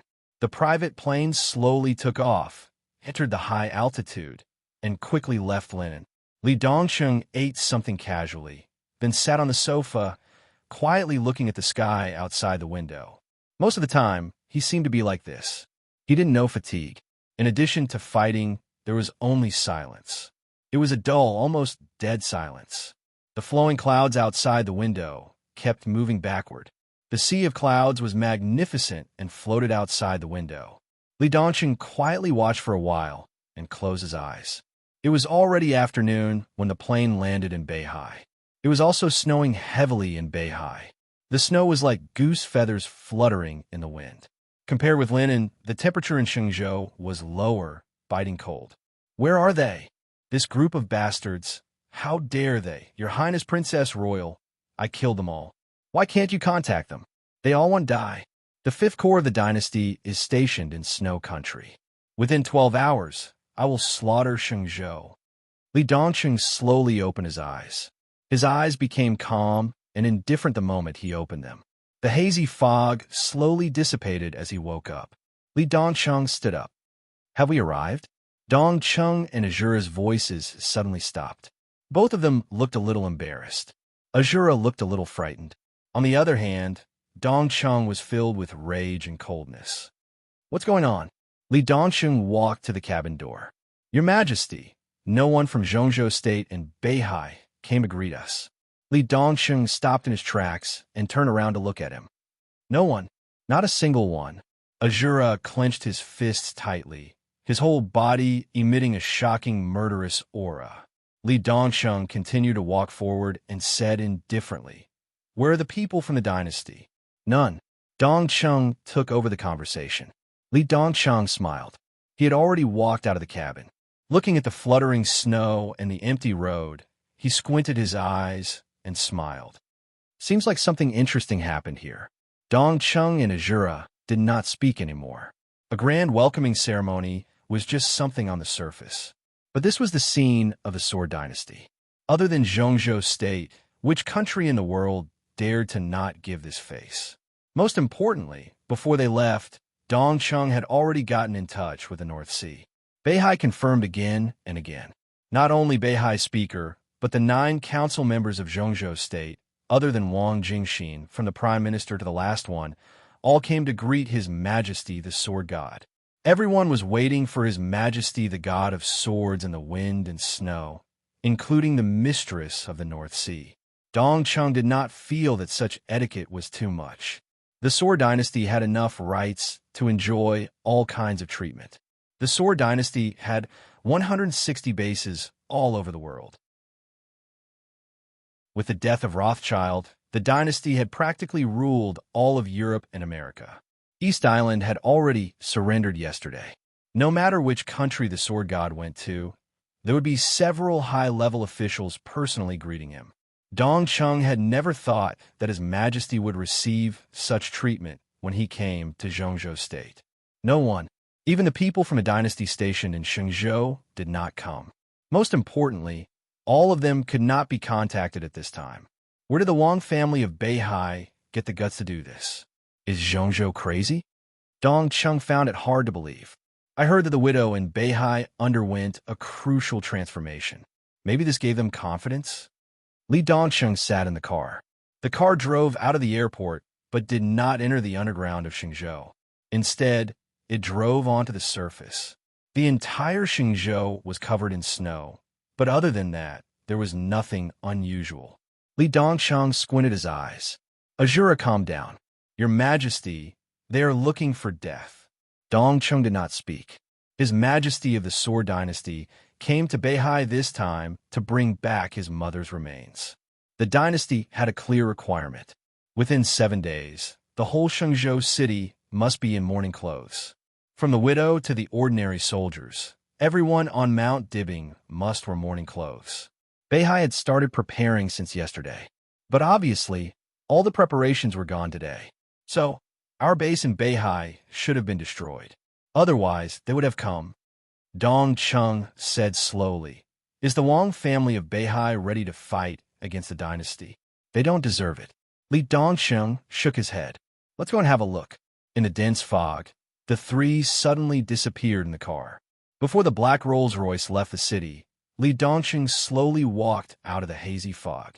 Mount Dibbing was covered in snow. The quiet path had been cleaned up. Standing in front of the path, Li Dongqing quietly looked at the sacred mountain that symbolized the supreme power of Beihai. Still no one came to greet him. No one wore mourning clothes.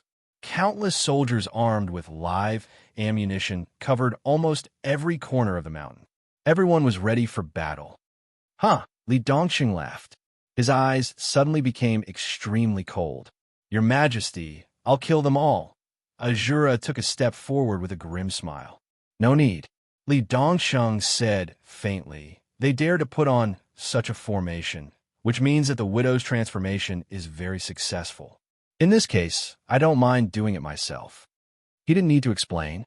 Since Mount Dibbing was ready for war, then the dynasty would give them a war. In the process of expanding the territory of the Sword Dynasty in the Dark World for more than a decade, they had only one purpose, which had never changed. Those who obeyed them would prosper, and those who opposed them would die. Li Dongxing took a step forward. The next moment, his voice directly echoed in every corner of Mount Dibbing. The roar was like thunder. Song Ci, Hao Yin, come out to see me. Come to see me. See me at the clear and cold voice kept echoing. In an instant, Mount Dibbing was completely boiling. Countless snipers who were guarding in every corner of the mountain suddenly grasped the sniper rifles in their hands. They wanted to aim, but the endless voice suddenly echoed. Puff! The bodies of countless snipers hiding in the mountains suddenly exploded into pieces of flesh and blood all over the sky. Mount Dibbing was in chaos. A cold voice rang from the distant top of the mountain. Who? In the face of such a question, Li Dongqing's eyes became more and more cruel. You, he raised his palm. The wind and snow in the distance trembled slightly. A fallen leaf covered by the wind and snow fell into his hand. Damn you all! At this moment, there was no sword in his hand. It seemed that from the moment he entered the invincible realm, who was known as the Sword God, no longer used a sword. The leaf that fell into his hand was thrown out by him. The world was silent. The world was originally silent. However, amidst the extreme silence, the quiet world suddenly became incomparably chaotic. It was like a wind blowing. The leaf suddenly burst forth with an incomparably dazzling light. There was no sound. The mighty sword intent shrouded Mount Dibbing in an instant. Around Mount Dibbing, every flower, every tree was torn apart. In the extreme silence, the fallen leaf spun crazily in the air and kept moving forward, getting bigger and bigger, almost covering the entire sky. One leaf covered the sky. Mount Dibbing, stage of formidable person, summer solstice, who had completely recovered to her heyday, suddenly turned back and stared at the foot of the mountain.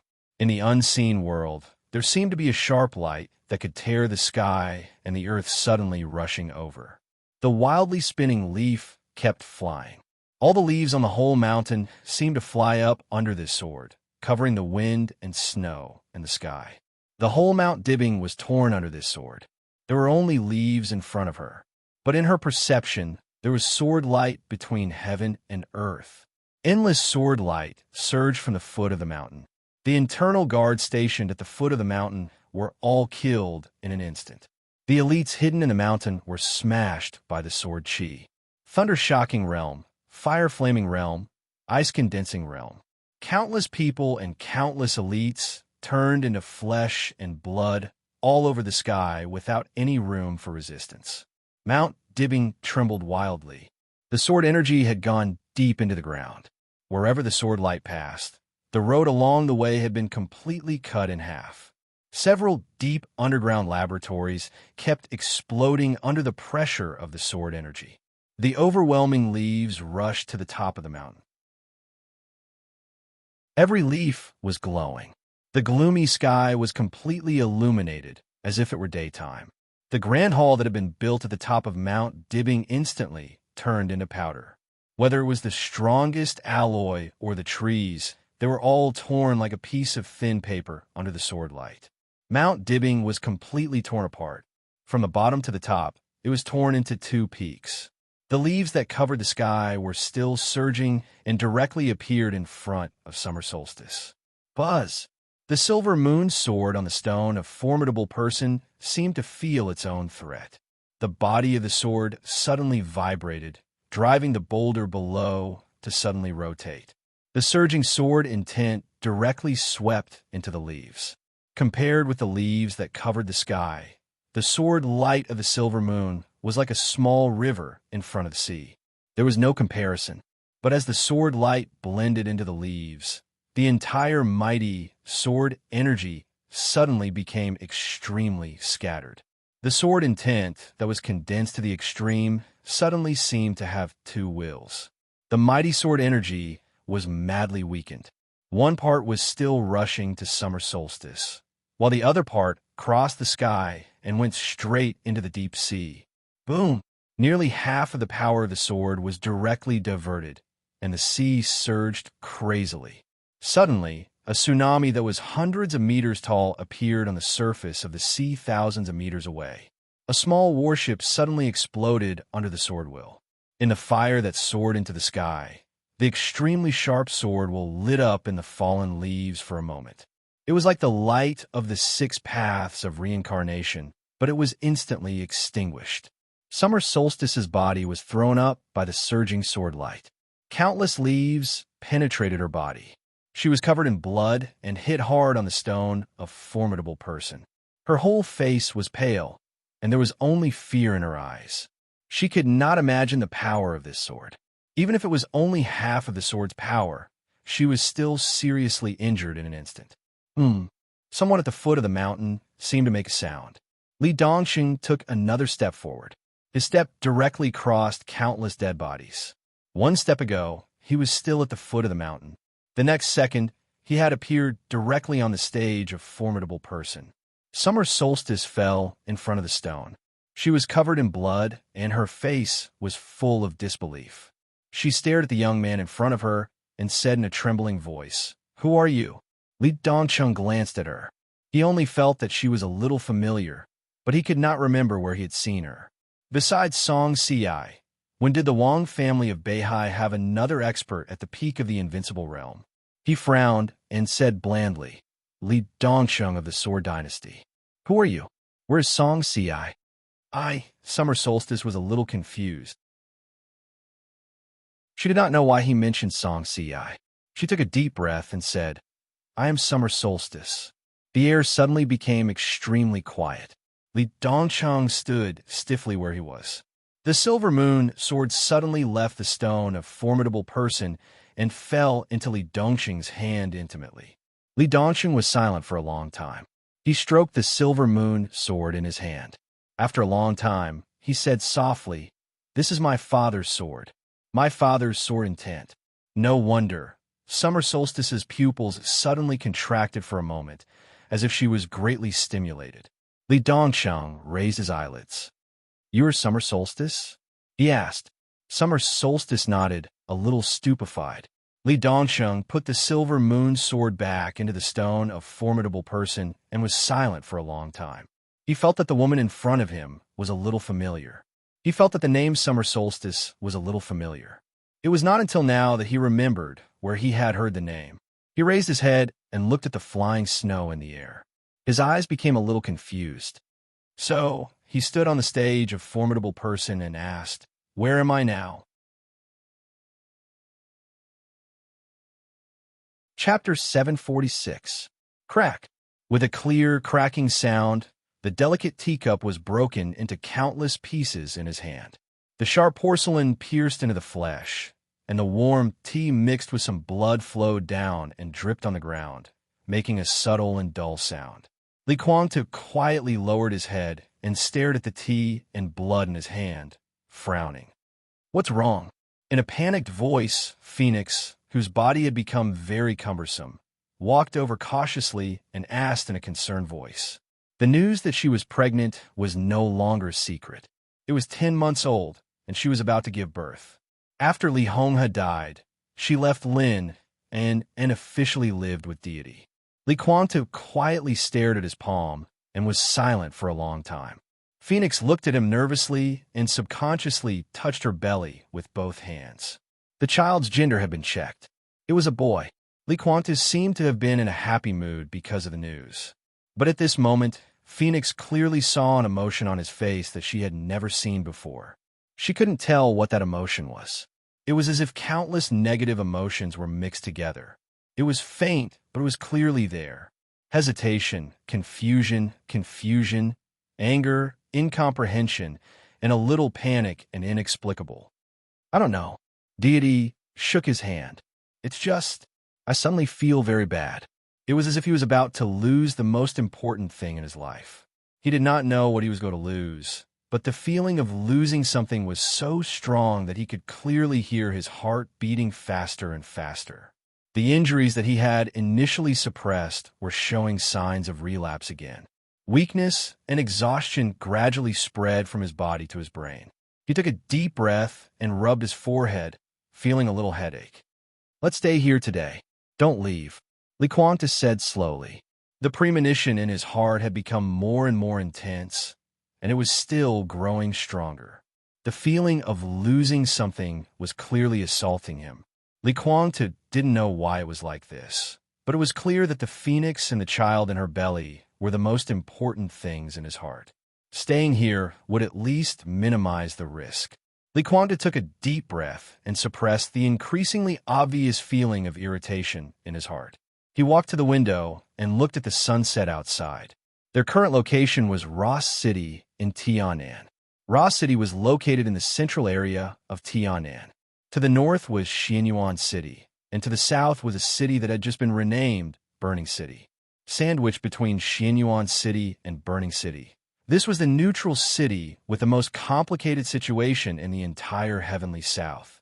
Lequantu had been in Luo City for nearly half a year. This was originally the headquarters of the Purgatory of Heaven Capital in Tianan. But over the past 6 months, all the superpowers have been infiltrating Luo City, and the most brazen ones were Zhongzhou State and East Island. The situation of the Purgatory of Heaven Capital had become more and more delicate. Lequantu had not recovered from his serious injury. Daybreak had not recovered to its peak state since it was attacked half a year ago. The top officials of the Purgatory of Heaven Capital had collectively moved from Heaven Capital to Tianan. Standing in this position, it didn't return to East Island, but it also didn't turn to Zhongzhou State. Without the support from the national level, and the highest combat capability was seriously injured, the influence of the Purgatory of Heaven Capital was greatly weakened. Ross City was originally the territory of the Purgatory of Heaven Capital. When the Purgatory of Heaven Capital was first established, Deity, in his peak state, once fought with Wang Tianzong here, which completely established the influence of the Purgatory of Heaven Capital in Tianan. Now Ross City was constantly being infiltrated by other forces.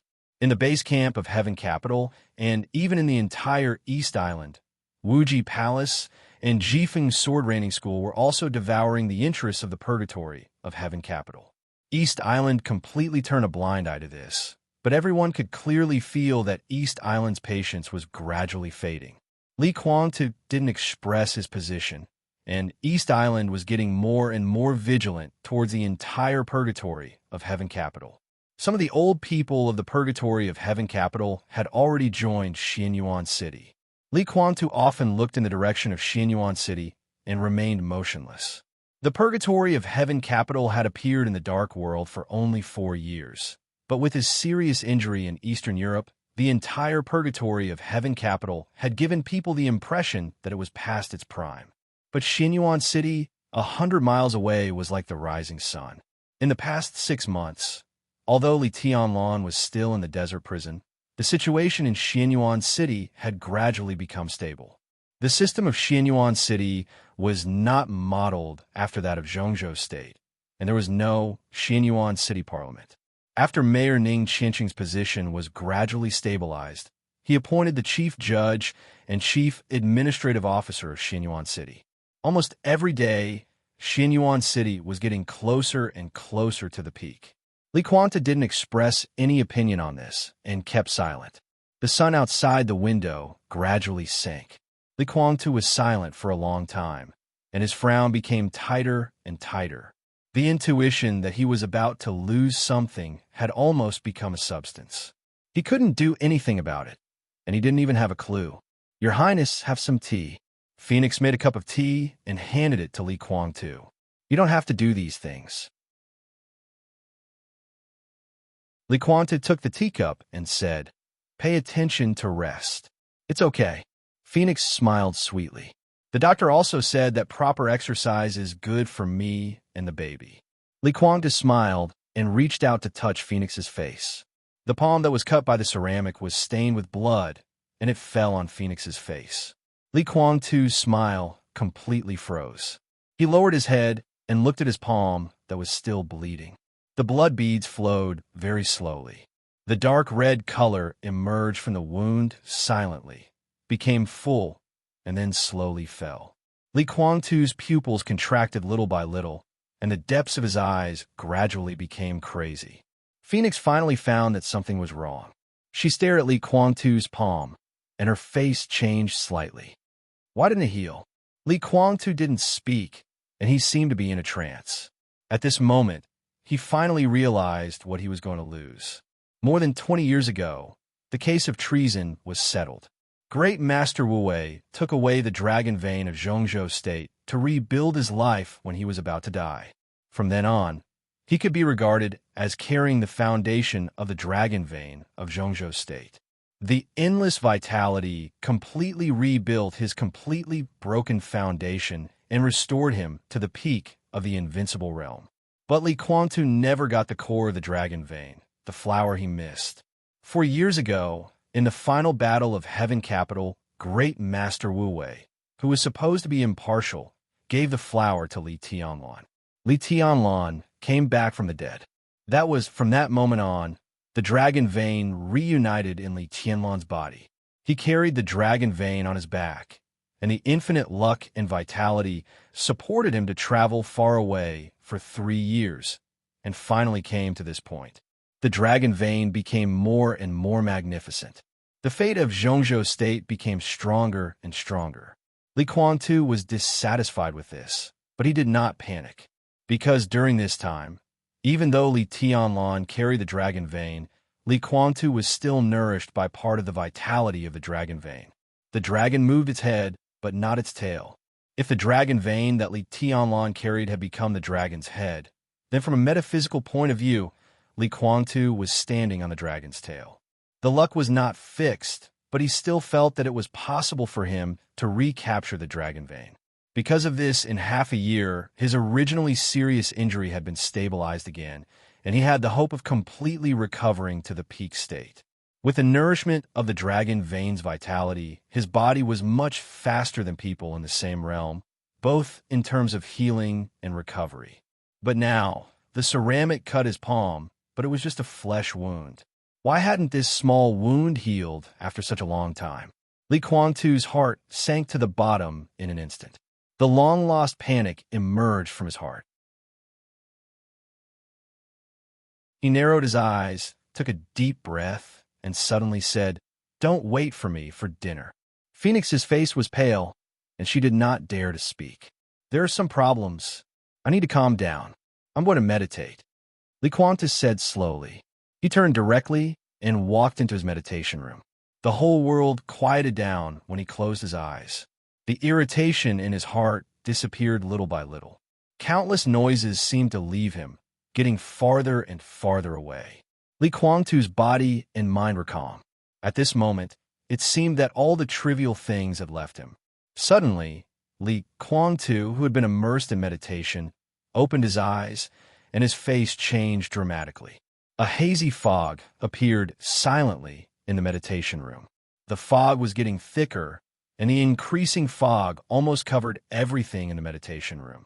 Li Kuangtu's body suddenly trembled. At this moment, he clearly felt that the injuries in his body were healing crazily, and some internal injuries were also getting better. But the vitality that originally belonged to the dragon vein in his body was constantly being drawn out of his body, and more. Countless vitality was flowing in his body, healing his injuries, and then gushing out of his body. The white fog in the meditation room gradually thickened and faded. All the fog disappeared, but it did not return to Li Kuangtu's body. Li Kuangtu suddenly stood up, and his face was a little twisted. How is this possible? He kept taking deep breaths and gritting his teeth. Who stole my dragon vein? The dragon's head and tail could not be seen. If Li Tianlan was the dragon's head, then the dragon's tail could not appear on him. If it was not Li Tianlan, who could it be? Li Guangtu's expression gradually calmed down and finally became expressionless. Standing in the meditation room, he was silent for a long time and then said to himself indifferently, "Why?" He took out his mobile phone and dialed a number. "Your Highness." The phone was quickly connected, and Dawn's voice sounded. "I'll give you 3 days. No matter what, bring Xian Xuanzi of Zhongzhou State to me." Li Guangtu said expressionlessly. Xian Xuanzi was resting in the sanatorium. He woke up slowly. In the afternoon, the hazy winter sun shone through the window, quiet and warm. "You're awake?" Saint's voice sounded. Xian Xuanzi opened his mouth, a little confused. There were still shooting stars in his pupils before he passed out. At this time, looking at the sunshine outside the window, he seemed a little dull. "What happened?" Xian Xuanzi was silent for a long time, and then asked slowly. "I should be the one asking you this." Saint's tone was extremely solemn. "What happened last night?" "Last night?" Xian Xuanzi asked back. "You've been in a coma for nearly 18 hours. Have you forgotten what happened last night?" Saint asked with a frown. Xian Xuanzi was silent for a while. Then he smiled bitterly and said softly, "What did you see last night?" Saint was slightly stunned. His eyes were full of thoughts, and finally, they all turned into fear and dread. Xian Xuanzi looked at him quietly, without saying a word. "Sword light." After a long time, Saint finally gave his answer softly. At that moment last night, when he looked up at the starry sky, all he saw was sword light. Tens of thousands of sword lights cut through the sky like shooting stars, illuminating the night sky. They were incomparably gorgeous, but extremely dangerous. The sword light flew wantonly, and at that moment, it seemed to tear the world apart. Saint was already an expert of the invincible realm, but in the face of the overwhelming sword light, he didn't even have a chance to resist. At that moment, he was like a real nonentity or a weak child facing an expert at the peak of the invincible realm. He didn't even have the desire to resist. "It's sword light," Xian Xuanzi said to himself. "What about you?" Saint suppressed the fear in his heart and asked, "What did you see?" "That's luck," Xian Xuanzi said softly. The overwhelming luck and karma suddenly became chaotic. If it was in the eyes of ordinary people, it might be a shooting star. In different people's eyes, there are different scenes, but in the end, it's all karma. He paused and said softly, "Something's going to happen. It's already happened." Saint took a deep breath. When the president met Yi Dongsheng last night, he suddenly fell into a coma without warning and hasn't woken up yet. Tianlan also fell into a coma in the desert prison. All the instruments have been used, but we can't find out what's going on. The nation's fate is in turmoil, and karma is intertwined. Those related to the nation's fate will definitely be affected. Xian Xuanzi said softly. When he spoke, his expression was calm, but there was a flash of complexity in his eyes. Intertwined karma? Saint frowned tightly. He didn't believe in the so-called karma and destiny, nor did he believe in the so-called metaphysics. He had seen great Master Wu Wei, and he was no stranger to Xian Xuanzi. Saint was very annoyed by this. He felt that these people were always mysterious and didn't speak human language, talking about things that he couldn't understand. But it didn't mean that they didn't exist. Saint generally stayed away from these people. But in this situation, how could he stay out of it? "What do you mean? Make it clear." "This is the clearest way to put it," Xian Xuanzi said slowly. "I'm not an immortal. How can I make it clear? You think we're mysterious because we can only speculate. What you want is something that we can understand. We're not immortals, so how can we know? Last night, the mystery of heaven was chaotic, and I don't know what would happen. But some karma may be reversed. If the karma already exists, will the previous cause still happen? A lot of things may be intertwined. Some people who shouldn't have appeared, things that shouldn't have happened, shouldn't stop." Saint had a splitting headache and said directly, "I don't care about that. How can I wake Tianlan up?" Xian Xuanzi thought for a while and said softly, "The dragon vein hasn't changed, and Tianlan should be fine." He sat up from the bed. "I want to take a shower." "Shower and change clothes?" Saint was shocked for a moment. Just take a shower. Xian Xuanzi's mouth twitched, and he walked into the bathroom of the ward. He took a quick shower and came out in less than half an hour. He wore a brand-new Taoist robe, a snow-white horsetail whisk, and his dry long hair had been combed neatly. He looked like an immortal again. "I want to see my daughter," Xian Xuanzi said. Saint spread out his hands. "Go ahead." Xian Xuanzi nodded and turned to walk into another ward. Li Shi lay quietly on the bed, motionless. Xian Xuanzi sat beside her, reached out his hand, and stroked her hair with a trembling hand, without saying a word. "What are you thinking about?" Saint came in and asked. "I'm thinking about her daughter."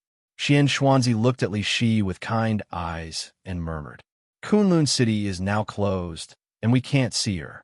Saint was silent for a while and said slowly. Xian Xuanzi's voice fell silent. The sunlight slowly shifted in the sky. After a long time, Xian Xuanzi smiled and said, "Let's take a photo together." Saint looked at his smile and seemed to understand something. He found a camera and took a photo of the father and daughter seriously. Xian Xuanzi took a deep look at Li Shi, stood up, and said, "Arrange a helicopter. I'm going to the desert." Saint nodded and replied, "Yes." Xian Xuanzi left the ward, slowly went downstairs, slowly walked out of the inpatient building, came to the door, and waited silently. The sound of the helicopter whistling was faint, getting closer and closer. A monk, who looked a little tired, came from a distance. Xian Xuanzi took a few steps forward and took the small box with a flower on it from the monk. The helicopter gradually rose in the afternoon sunlight and flew to the desert. Body temperature is normal. Heartbeat is a little slow, but very powerful. Combined with the physical strength of His Highness, heartbeat is normal. Blood pressure is normal, and no virus is found in the blood. His Highness has no wound, and he is very healthy. In the warden's dormitory of the desert prison, countless physicians and doctors of traditional Chinese medicine for various fields in Zhongzhou State were busy, and everyone's faces were obviously filled with helplessness and anxiety. Lieutenant General Xiao Mahai of Zhongzhou State stood at the door and looked at this scene with a pale face. His body was cold, and he was at a loss. Li Tianlan had been in a coma for nearly a day. His coma came without warning, and there was no clue at all. Xiao Mahai only remembered that countless white mist came out of his dormitory. The endless white mist almost covered the whole prison, completely ignoring the obstruction of a room. In the familiar prison, Xiao Mahai stumbled through the white mist, and it took him nearly an hour to find Li Tianlan in a coma.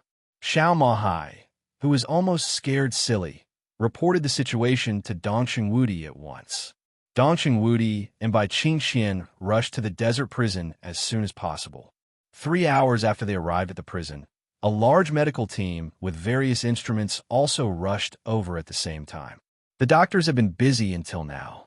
All kinds of instruments showed that Li Tianlan's physical indicators were completely normal, and doctors of traditional Chinese medicine did not find anything abnormal when they felt his pulse.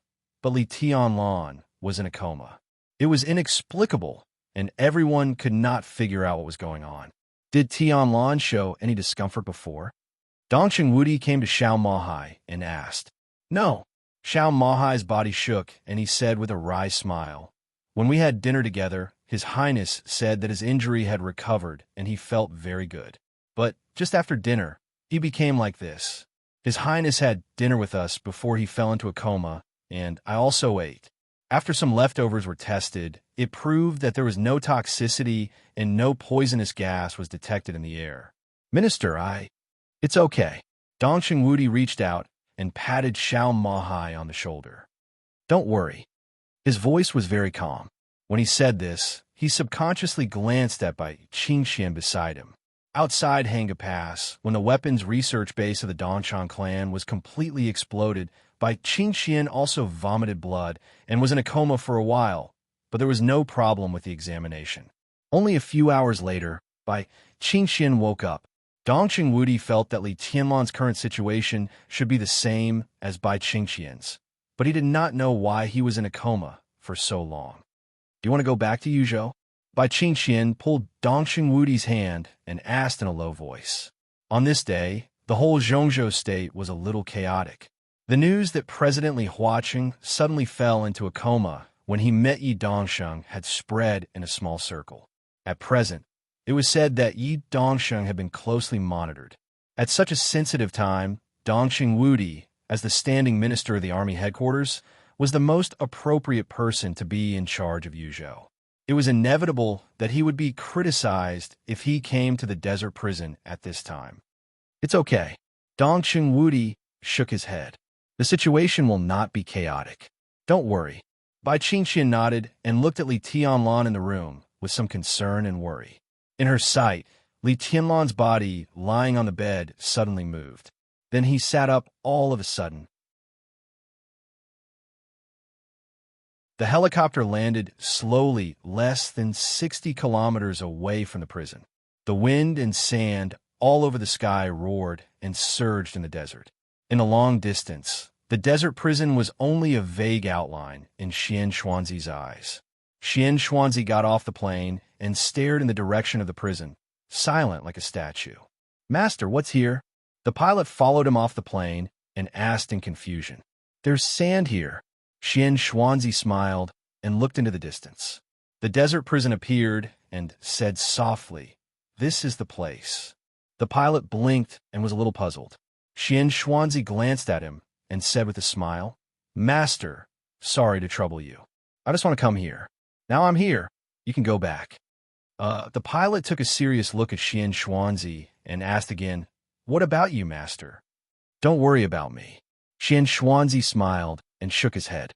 "Goodbye." The pilot hesitated and nodded. He got on the helicopter and glanced at Xian Xuanzi again.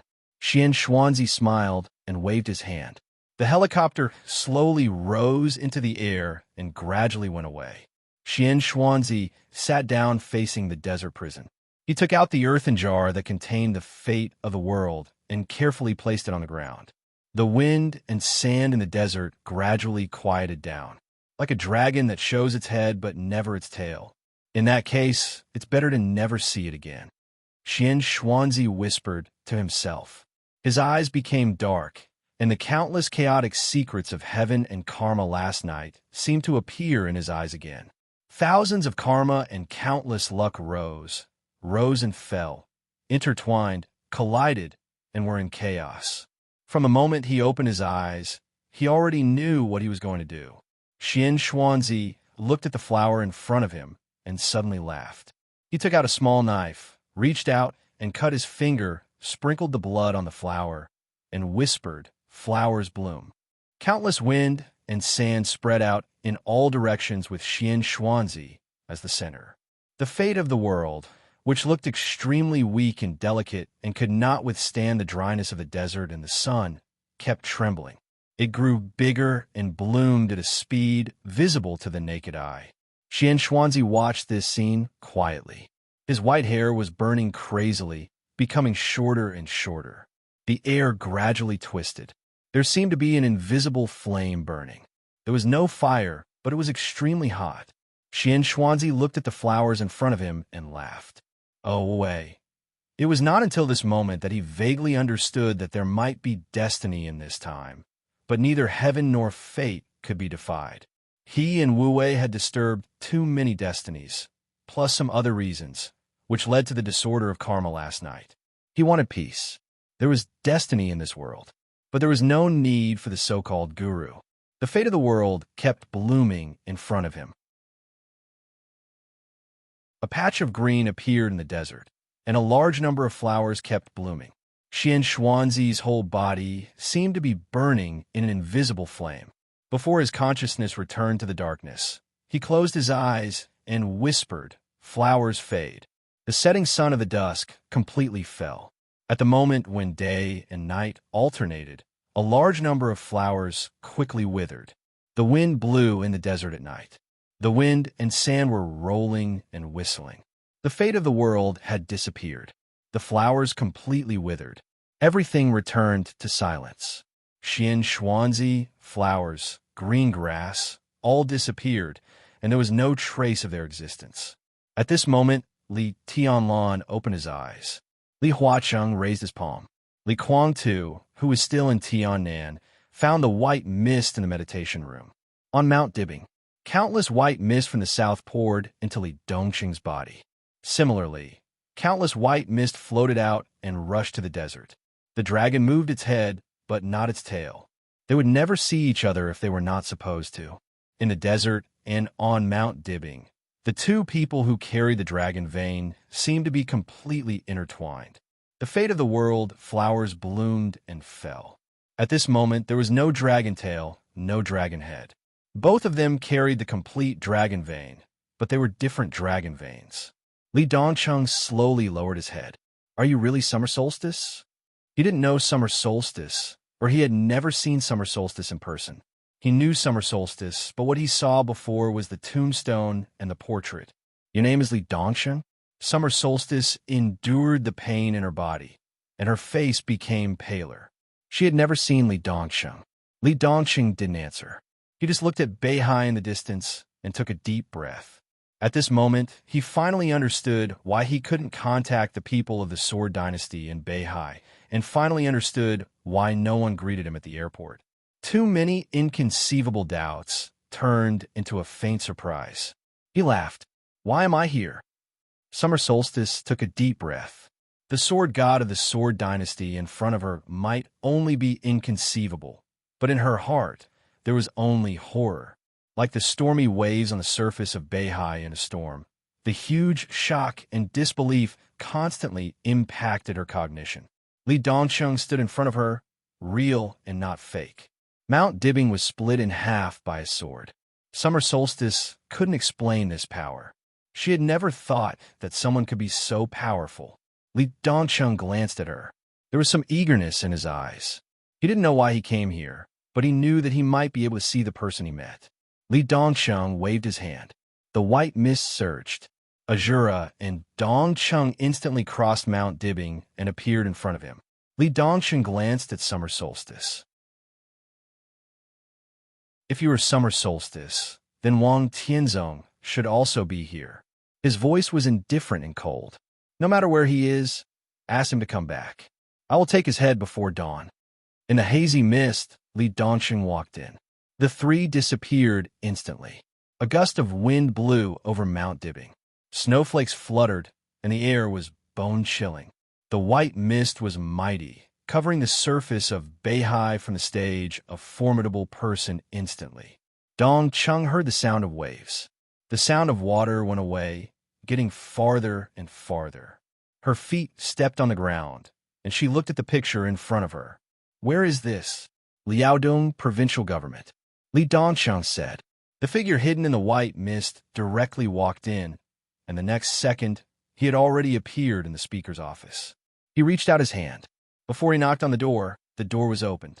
The speaker, who was in a hurry to go out, walked out of the office. The moment he saw Li Dongcheng, he blinked, and his face suddenly changed. Then he showed a humble smile. Your Majesty, Li Dongqing's heart suddenly sank. You know me. He took a deep breath and said slowly. Without waiting for the other party to answer, he had directly turned around. The white mist was faintly discernible. Azura and Dongcheng were wrapped in the white mist without any power to resist, and they crazily moved forward. Vaguely, Dongcheng saw the snow mountain. The snow-white scene flashed away. The sea was already under their feet, and the waves were instantly far away. The road was crazily retreating, and the night view of the city and the desolation of the parish were constantly flashing. Dongcheng didn't know how long it had been. The night seemed to be still, but it also seemed to be late at night. Li Dongcheng stopped. A somewhat dilapidated ancestral hall appeared in front of the two. Dongcheng didn't ask where it was. She knew very well where it was. Luojing, Zhongyuan, the ancestral hall of the Dongcheng clan. Li Dongqing's eyes became more and more indifferent. He was so familiar with all of this. But this was not what he wanted to see. The ancestral hall was instantly left behind. The highway, the mountain, and the lake all retreated. Dongcheng grabbed Li Dongqing's sleeve in a daze. The wind blew through the white mist. In front of them was already a desert. The prison was lit. Li Dongcheng walked out of the white weapon. The harsh alarm sounded in an instant. Dongcheng didn't react at all. The sky, full of lasers and artillery fire, had directly covered every corner of the surrounding dozens of kilometers. Azura's expression changed dramatically. Such violent artillery fire. Even if he was a supermaster who was about to break through the peak of the invincible realm, he couldn't bear it. Get out of here! Li Dongcheng took a step forward, and in an instant, a vast sword aura suddenly burst out like an ocean. The surging sword light almost lifted the entire desert, and the powerful sword will tore the surface of the earth, penetrating deep into the ground. In a violent explosion, the two military bases located underground in the desert prison suddenly exploded, and the entire desert was shaking. The violent sound had already alerted the warden of the desert prison. Countless guards and wardens rushed out. The moment they saw Li Dongcheng, their faces changed dramatically and they knelt down directly. Li Dongcheng's expression was expressionless. He looked at the crowd kneeling in front of him and asked, "Do you know me too?" "Your Majesty, this, I don't know." The warden was trembling all over and was already incoherent. "Why do you want to know me? Why? Why do you know me?" Li Dongcheng suddenly raised his eyebrows. The sword Qi, which was as powerful as a mountain and as mighty as a tsunami, suddenly rushed out in his extreme rage. The warden, the guards, and the entire prison directly turned into pieces the moment they came into contact with the sword energy. The prison that held countless prisoners turned into ruins, and everything around it became a dead zone. Li Dongcheng narrowed his eyes, and his aura became more and more crazy. "Dongcheng, what's wrong?" Dongcheng's face was pale. She rarely saw Li Dongcheng in this state, or even never saw him like this. Li Dongcheng was silent for a long time. His voice seemed to be squeezed out from his teeth. "We are back." It was like he didn't know why he went back. He didn't know why they came back. But he still had too many people he hadn't seen. Too many people he wanted to kill were not killed. Li Dongcheng closed his eyes and whispered, "I want to see them, even if it's just a glance."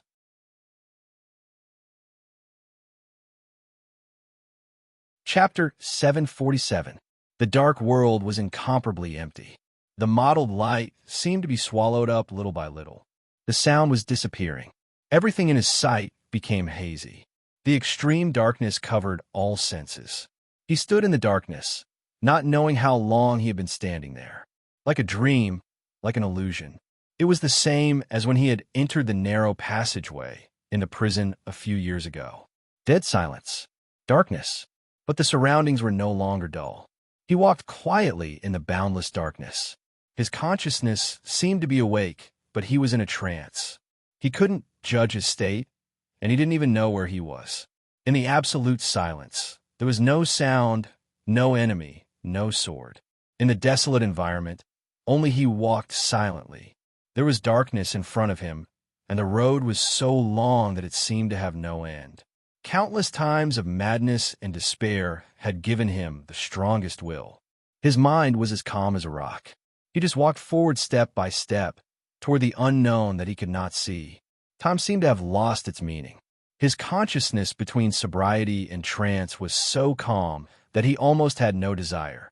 He still remembered who he was, but he didn't know where he was going. There was wind in the boundless silence. He kept walking in the direction of the wind, neither fast nor slow, neither arrogant nor impatient. The darkness was still there. He didn't know how long he had walked. It seemed like an hour or a year. Finally, he heard a voice in his ears.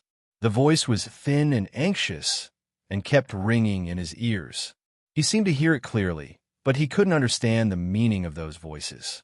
It was just like in a dream. Everything that was reasonable and illogical appeared in the dream, as if it was a matter of course. He kept moving forward. His palms seemed to touch a door in the darkness. In the darkness, he frowned and pushed the door open. There was a cry of surprise behind him. There was a voice in front of him, and it seemed to be calling his name. "Tianla, Your Highness? What do you think?"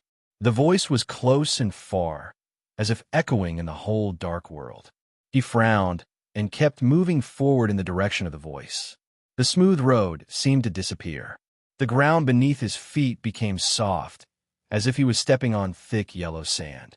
Those voices also disappeared, but for the first time, there was a glimmer of light in the boundless darkness. A faint light with a hint of white appeared in the distant darkness. It was extremely eye-catching. He quickened his pace and walked towards the pale white dot. The white fluttered in front of him, getting closer and closer to him.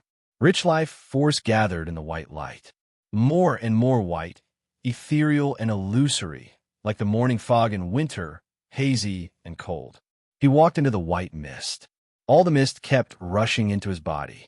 Tiny sounds rang out incessantly, densely packed together, like the wind blowing through the yellow sand, like the blooming and withering of flowers. The boundless mist kept surging towards his body. The whiteness increased, and it became brighter and brighter. For the first time, the distant sky lit up with true light. It was like the first ray of light in a world of darkness. Rays of light shone high in the sky, like bright stars tearing through the night sky. The light was moving. The stars continued to advance. Regardless of everything, the light that illuminated the boundless darkness eventually turned into a sword light. Cold, fierce, crazy, and decisive. The sword light illuminated the darkness and instantly became the only source of light in the darkness. Li Tianlan looked at the sword light quietly. He finally remembered when he had seen this scene. It was a video he had seen countless times. This was the eternal sword that crossed the sky above Mormons in the chaos of Eastern Europe. This was the most profound picture he had imprinted in his mind. But at this moment, this sword was no longer mighty. Only the incomparably clear artistic conception was constantly moving forward. This was indeed a sword light, but there was only sword intent without the slightest sword energy. Li Tianlan stood quietly and raised his head. His sword intent was getting faster and faster, getting closer and closer. With the white mist all over the sky, the bright sword light approached his body almost in the blink of an eye. Boom! The frenzied sword intent completely enveloped him. Countless white mists disappeared. Li Tianlan's body suddenly shook violently, and his face turned pale. The sword intent that completely crashed into his arms instantly set off a chaotic storm in his body. At this moment, he could clearly feel that there were a large number of dense scars inside his body. Vaguely, he seemed to be able to feel a weak and almost completely disappeared heartbeat beating with his heart. The feeling was indescribable, as if it was extremely warm. A large expanse of mist appeared around him, constantly healing the injuries in his body. The frenzied sword intent kept whistling in his body. The vitality contained in the dragon vein surged wildly in his body. For the first time, Li Tianlan felt the existence of the dragon vein. The majestic vitality was like an ocean, vast and endless, constantly turbulent. The sharp pain spread in Li Tianlan's body. The sword light that rushed into his body from nothingness became more and more unbridled, crazily destroying his body. The ocean-like dragon vein was completely rioting. A large amount of vitality nourished every muscle and blood vessel in his body. The aggravated injuries were repaired, then aggravated again, and then repaired again. Li Tianlan's consciousness became clearer and clearer. He could feel the massive vitality surging in his body, violent like fire. He could also feel the sword light that came out of nowhere, tearing all the organs in his body. It was as cold as ice. His body was hot and cold at the same time.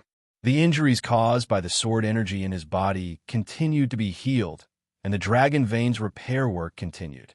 The extremely weak heartbeat that seemed like it would stop beating at any time was gradually stabilizing. For some reason, Li Tianlan suddenly felt a little happy in his heart, even though the sword light had been wreaking havoc in his body. But the dragon vein in his body became more vivid sooner or later. Or rather, it was complete. The vitality that he carried seemed to suddenly become complete and a part of his body. He could even completely use this unimaginably vast vitality. That faint, illusory heartbeat was still beating in sync with his heart. The dragon vein that suddenly became complete was like a vast ocean, becoming more and more vivid, and the sword light that illuminated the darkness was like a bridge. The bridge was connected to the dragon vein. A part of the vitality of the dragon vein was continuously transmitted from Li Tianlan along the bridge. Li Tianlan could even feel the other party's heartbeat. As the carrier of the dragon vein, he also bore part of the other party's injuries. The other party seemed to be seriously injured. The dense internal injuries were transmitted along the bridge-like sword light. A large amount of vitality was transmitted along the bridge, forming a new balance. The dragon vein was sharing, and the injuries were being transferred. Li Tianlan felt that he should be a little annoyed, but when he felt the weak heartbeat, his emotions were only joy and peace. This feeling reminded him of the Sky Academy a few years ago. The early spring sun shone in through the window. For the first time, he stood in the dormitory of the Sky Academy. Behind him was the sea bathed in sunlight. Qin Wei Bai, with a delicate fragrance, snuggled up to him and took the first photo of the two of them. Li Tianlan closed his eyes and laughed. The heartbeat continued to beat and gradually stabilized. It seemed that there was really someone sharing the dragon vein with him. There was only one person. The ocean-like vitality in his body was constantly surging, far more intense than before. The endless vitality suppressed the injuries, and his body gradually calmed down. Li Tianlan closed his eyes. A pale white light grew brighter and brighter, gradually turning into a pale gold. He opened his eyes. The whole world was already golden. The rising sun emitted a clear and cold light, shining on the thousands of miles of yellow sand beneath his feet. The refracted light shone with a myriad of colors. He stood in the desert, motionless like an eternal silhouette. The last bit of white fog was absorbed by his body. The ocean-like vitality in his body clearly existed, and it was completely complete. Traces of injuries spread in his body and were repaired by the dragon vein. A new balance was formed between destruction and repair. Li Tianlan raised his palm and wiped the blood from the corner of his mouth, lost in thought. The faint heartbeat was still resonating with his. He could feel the other party's emotions, just like him now, calm and happy. He suddenly missed Qin Wei Bai. He also wanted to know who was sharing the dragon vein with him. Li Tianlan slowly turned around. In his sight, Bai Qingxian was standing not far behind him and looking at him. Seeing him turn around, Bai Qingxian subconsciously took a step forward, her eyes a little uneasy. Behind Bai Qingxian was Xiao Mahai. Under the yellow sand, there were only two people here. Li Tianlan opened his mouth. The roaring dragon vein in his body seemed to be completely complete, and his emotions and feelings seemed to have become more sensitive than before. Feeling Bai Qingxian's gaze, his heart suddenly beat a few times. His heart skipped a beat. He wanted to call Secretary Bai, but when the words came to his mouth, he called her Annie instead. Bai Qingxian nodded, trotted over, and whispered, Tianlan, are you okay? I'm fine. Li Tianlan shook his head and looked around. There was only yellow sand around. The outline of the desert prison could be faintly seen in the distance. He frowned and whispered, Why am I here? Bai Qingxian hesitated and glanced at Xiao Mahai. Xiao Mahai shook his head with a wry smile. Your Highness, you suddenly fell into a coma the day before yesterday. The minister and secretary brought a medical team, but they couldn't find out why you fell into a coma. Yesterday evening, you suddenly woke up, but it seemed that you didn't know anyone, and it seemed that you didn't wake up. Then you walked out of the prison by yourself, came here, and stood here all night. He hesitated, glanced at Li Tianlan, and whispered, I asked the doctor. The doctor said that you have been under too much pressure recently, so you have sleepwalking symptoms. This may also have something to do with your coma. The doctor said that you are very healthy, but he suggested that you rest more at ordinary times and don't put too much pressure on yourself. Too much pressure? Sleepwalking? Rest more? Li Tianlan blinked blankly. He didn't know what Xiao Mahai was talking about. He didn't think he was sleepwalking. The faint heartbeat was still resonating with his. He shook his head hard, looked at Bai Qingxian, and whispered, Auntie, where is the minister? Bai Qingqian's expression changed slightly, and she seemed to remember something. He went back overnight for an urgent matter. He should have a meeting in Yuzhou. Li Tianlan was a little curious. What happened? What could make Dongqing Wudi rush back to Yuzhou from the desert overnight? What could happen in Zhongzhou State now? It's about Beihai, Bai Qingqian whispered. It is said that Beihai was attacked by a mysterious expert yesterday. Summer Solstice was seriously injured, and Mount Dibbing suffered heavy losses. Li Tianlan's eyes narrowed. Mysterious expert? Although Mount Dibbing now lacked high-in-combat power, it was not easy to break through. He did go up Mount Dibbing, but that was when Dongqing Wudi took away the internal security forces and Heaven Punishment Troop. Mount Dibbing lacked manpower, and a large number of weapons were unmanned, so it seemed easy. In fact, if the internal security forces and Heaven Punishment Troop were both there, even if he had Xin Yuan's sword in his hand, it was destined to be a hard fight to go up the mountain. The internal security forces might not be scary, but the elite level of Heaven Punishment Troop and the countless weapons on Mount Dibbing were not to be trifled with. And Summer Solstice was seriously injured? Given her physical condition, how could she be seriously injured? Is there a video? He asked suddenly. I'll inform Wudi to send a copy. Bai Qingqian took out her mobile phone.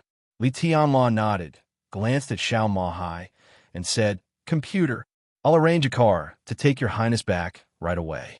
Li Tianlan looked at the blurred desert prison in the distance and suddenly thought of something. No need. He thought of something and took a step forward.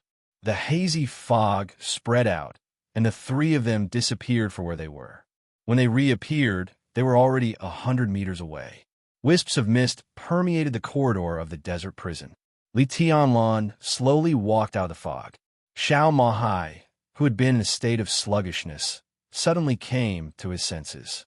Looking at the familiar dormitory door, he shook his head in confusion and finally raised his hand to look at his watch. It was at least 50 kilometers away, nearly half an hour. With two people, Xiao Mahai's head shook. He didn't know how Li Tianlan did it, and what the hell was that fog? Li Tianlan pushed the door open and entered Xiao Mahai's dormitory. The computer in the dormitory was on. A video waiting to be received had been sent over. Li Tianlan walked to the computer and clicked accept. The speed of file transmission was extremely fast. In the desert prison, where there were no additional entertainment facilities, the internet became the most important entertainment facility in Xiao Mahai's daily life. Therefore, in the dormitory, he completely used the military network, and the computer was also the best configuration. When he moved into the dormitory for the first time, he scanned through Lieutenant General Xiao Mahai's computer nearly 800 adult movies, more than 40 online games, and nearly a terabyte of undownloaded torrents. It could be seen how serious the degradation of soldiers was in such a remote place. The file transmission was extremely fast. Li Tianlan sat in front of the computer, and Xiao Mahai had taken the initiative to pour a cup of tea for Li Tianlan. The extremely beautiful greenery near Mount Dibbing in Beihai appeared in the video. Li Tianlan silently clicked on the full-screen mode, thinking about how strong the so-called mysterious expert who attacked Beihai was. It is said that there are 3 attackers, 2 men and 1 woman. This video has been included in the confidential document and will be automatically destroyed after watching it, Bai Qingqian said softly. Bai Qingqian said softly. As the speaker of Liaodong, she was very likely to enter the parliament of Zhongzhou State. Last night, she had received the notice that the whole Zhongzhou State seemed to be facing a formidable enemy because of the attacker. Bai Qingqian was very curious about what kind of attacker could make Zhongzhou State so nervous. Li Tianlan nodded and stared at the screen without speaking. There were tens of thousands of monitors on Mount Dibbing, which was enough to monitor every corner of Mount Dibbing at any time and anywhere. The automatic weapon system also had the function of search and identification. Even if Mount Dibbing was attacked, how heavy the loss would be. The angle of the video surveillance was facing the mountain road. A pure black Rolls-Royce appeared on the screen. Li Tianlan slightly raised his eyebrows. The Rolls-Royce in the video had a foreign license plate. The Rolls-Royce stopped in front of the mountain road. A young man with almost perfect appearance and figure got out of the car and looked at Mount Dibbing. The mixed-race bodyguard and the woman with extremely cold temperament followed him and seemed to be talking about something. Li Tianlan frowned and looked at the screen seriously. He had never seen the mixed-race bodyguard in the video, but he always felt that the leading young man was inexplicably familiar. Even the woman standing next to him felt a little familiar, but he couldn't remember where he had seen her. The video was silent.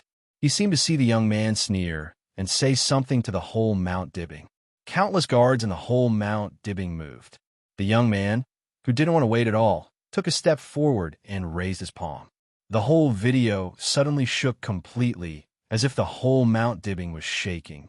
Countless fallen leaves flew wildly among the mountains. Some blurred sword light covered every corner of Mount Dibbing in the blink of an eye. The picture in the video went out for a moment and lit up again. It seemed that the camera was directly destroyed.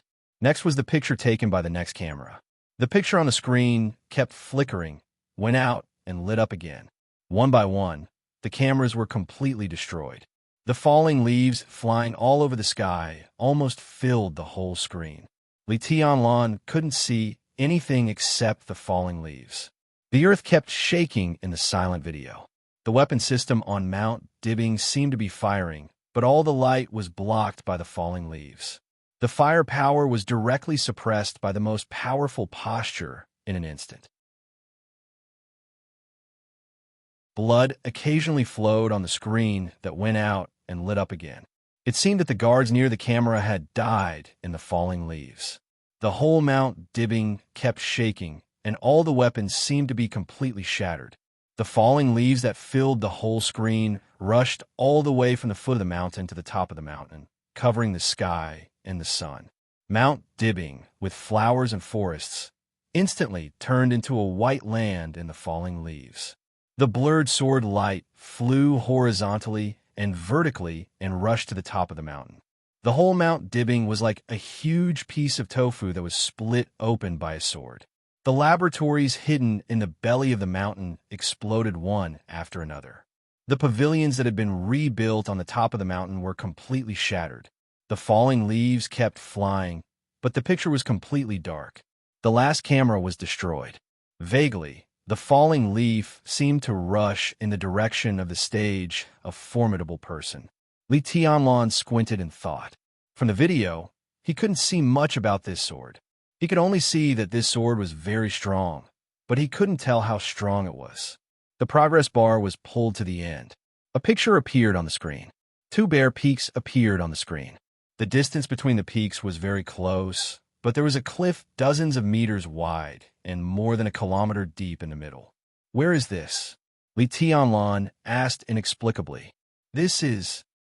Qingqian hesitated. This is Mount Dibbing. Li Tianlan's pupils suddenly contracted for a moment. He turned his head and stared at the picture on the screen. How did Mount Dibbing become like this? The two bare peaks stood quietly. Li Tianlan looked at the cliff. The cliff, which was thousands of meters deep, was extremely smooth. The whole process was completed in one go without any hindrance. He thought about the scale of Mount Dibbing seriously. It was the largest and highest peak of the Wang family of Beihai. It was 2,000 meters above sea level and covered an area of nearly 100,000 square meters. From a foot of the mountain to the top, Li Tianlan suddenly fell silent. At this moment, his heart suddenly became extremely cold. At this moment, he vaguely realized what kind of sword move it was. Someone stood at the foot of Mount Dibbing and made a sword move at a distance of tens of thousands of meters. The sword light swept across heaven and earth, swept everything within a radius of tens of thousands of meters, and destroyed all the weapon systems on Mount Dibbing. The mighty sword light instantly tore apart the 2,000-meter-high peak. It directly hurt summer solstice at the other end of tens of thousands of meters away. Ridiculous? Li Tianlan thought it was really ridiculous. But everything in the video had already proven this point. This sword move, Li Tianlan's face was cloudy. Is this really a sword move? Xiao Mahai's voice trembled a little, and his face was pale. As an expert of the thunder-shocking realm, He almost didn't dare to think about what this sword move represented. This sword move is very powerful. Bai Qingxian said. It's more than powerful. Li Tianlan smiled bitterly. If I'm right, no one in the dark world can do this. What about Wang Tianzong? Bai Qingxian asked. The whole world knew that Wang Tianzong had completely broken through the invincible realm in Eastern Europe and entered a new level. That realm represented the ruling power of the Chosen One in this era. Li Tianlan was silent for a while. His sword intent had long been flawless. Therefore, he could clearly see the end of martial arts. Because of this, no one in the world knew better than him what this sword move meant. He should be able to do it, but he won't be as skillful as the man in the video. He just raised his hand, Li Tianlan said slowly. At least he couldn't have done it so easily at that time. If he hadn't been injured in Eastern Europe and given a few years to let him reach the real peak, Wang Tianzong should have been able to do it. The Chosen One? Xiao Mahai's voice trembled a little. Li Tianlan twitched the corner of his mouth and said softly, more than that. This is the Chosen One in the peak state, the one who has really reached the end of martial arts. That state, for most of the current martial artists, even for the experts of the invincible realm, is equivalent to God. He is invincible and irresistible. Who is he? Bai Qingxian suddenly asked. Li Tianlan smiled bitterly. How could he know? It was impossible for such a person to exist in the current dark world, or, in other words, the situation of his existence was not right. Based on the strength of the sword move shown by the other party in the video, not to mention the current dark world, even the invincible realm experts of the divine and holy lists could not do anything to him. Standing at that level, the invincible realm was also a nonentity. That was the Real Supreme. In Li Tianlan's view, the only thing that could threaten such a person's life and death was the eternal sword in Eastern Europe, or Wang Tianzong, who had completely stabilized his realm after recovering from his injury. If there was such a person, how could the current dark world be in chaos? All the superpowers could only crawl in front of him. When individual strength reached that level, he didn't even need any forces. He alone was enough to sweep and even completely rule the entire dark world. Such a person should not exist. But he did exist. He was in the video. And he went to Beihai yesterday and directly destroyed Mount Dibbing with one sword move. That was what puzzled Li Tianlan. If the other party really had a grudge against the Wang family of Beihai, how could Summer Solstice just be seriously injured? And if there was really such a person who had a grudge against the Wang family of Beihai, how could the Wang family of Beihai exist until now? Li Tianlan pulled back the progress bar of the video. The Rolls-Royce appeared in the video, and he couldn't tell which country's license plate it was. Then the young man got out of the car. Li Tianlan pressed the pause button. Bai Qingxian suddenly let out a sound of surprise. What's wrong? Li Tianlan's heart moved. I don't know. Bai Qingxian shook her head and frowned slightly. She whispered, I just feel that this person is a little familiar, and this girl is also very familiar. Li Tianlan's heart shook. He looked at the young man's face carefully. That kind of eyebrows, that kind of perfection, that kind of temperament. Ethereal and dreamy. He seemed to see the shadow of Qin Wei Bai in the young man, but not completely. There's also a strange sense of familiarity. He couldn't think of it for a while. His hand inadvertently pressed the play button. The overwhelming sword swept through the entire Mount Dibbing in a neat and tidy manner. One sword covered the sky. Li Tianlan played the video 4 or 5 times in a row. The familiar feeling in his heart became clearer, but he still had no clue. A communication window suddenly popped up on the computer. Xiao Mahai, who had been watching the video and suppressed his inner fear, even regarded the video as a special effects movie, was shocked. He subconsciously wanted to stand up and salute, but as soon as he stood up, he suddenly sat back down and said awkwardly, Your Highness, this is the communication system of the army headquarters. Li Tianlan frowned and pressed the answer button. Dongxing Wudi's extremely solemn expression appeared on the screen. Seeing Li Tianlan, his face seemed to ease, and he whispered, Tianlan, how are you? Are you feeling uncomfortable? I'm fine. Li Tianlan didn't seem to expect that Dongxing Wudi's first question was about his body. He shook his head in surprise and took the initiative to say, I'm watching the video of Mount Dibbing. How do you feel? Dongqing Wudi's expression suddenly became solemn. Tell me your opinion. If there is really an invincible realm, it is probably at this level, Li Tianlan said calmly. The sword in Mount Dibbing kept replaying in his mind. That kind of strength and that level was what he had been pursuing all along. One person defeated the whole world. Compared with Wang Tianzong in Eastern Europe, Dongqing Wudi asked, if Wang Tianzong was not injured in Eastern Europe, he should be the only one who can fight with him now, but he should be a little worse. Unless Wang Tianzong stabilizes his current realm, he can be on par with him, Li Tianlan said slowly. Dongqing Wudi frowned tightly and was silent for a long time. How could there be such a person? After a long time, he finally opened his mouth and muttered to himself. The question is why there has been no news about such a person before. Li Tianlan suddenly said, What's the attitude of the parliament? We just had a meeting to discuss it. At present, Kunlun City is already investigating this matter. It happened too recently, and there are not too many clues for the time being. Dongqing Wudi shook his head and sighed softly. The sword in Mount Dibbing could be said to be really destructive. Moreover, the sword started at the foot of the mountain. Not only did it seriously injure Summer Solstice, but it also destroyed a small warship on Beihai. This sword brought an unprecedented impact to the parliament of Zhongzhou State. If a person could be so powerful, it completely meant that he could directly fight against all regimes alone. Now the video has spread all over the dark world. All the major countries have received the news and are also secretly investigating. If such a person exists, it will be a huge threat to any country. However, there is still too little information available at the moment. That car, Li Tianlan reminded. The license plate number in the video was obvious, which was undoubtedly a clue. The car was left at the foot of Mount Dibbing. The license plate is a Swiss license plate. But after we communicated with the Swiss side said that they had not issued this license plate at all.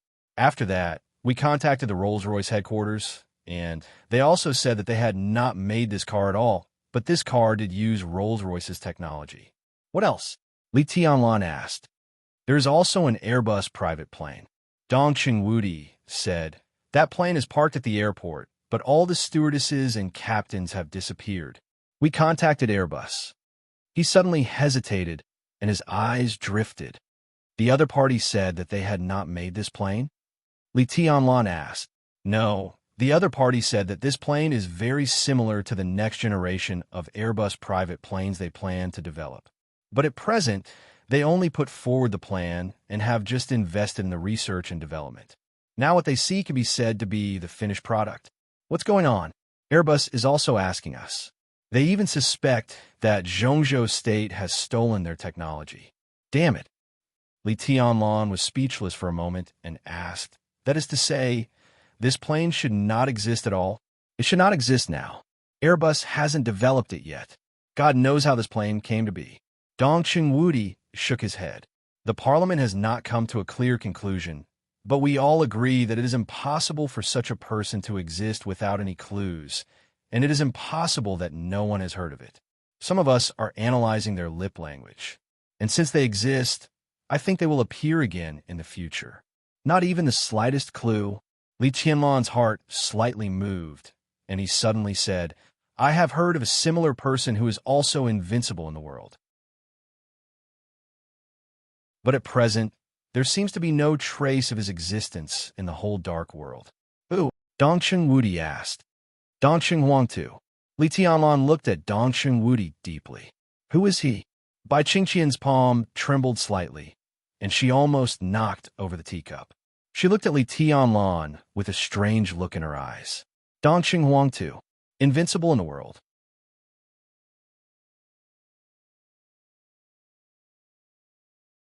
Chapter 748. Italy, Seven Hill City. The dim sky obscured the setting sun, and the bustling city gradually lit up. Under the shining lights, the 6th street of Seven Hill City became more and more deserted, and the wide road seemed extremely empty. Although the 6th Street belonged to Seven Hill City, it had a special name for Dallows.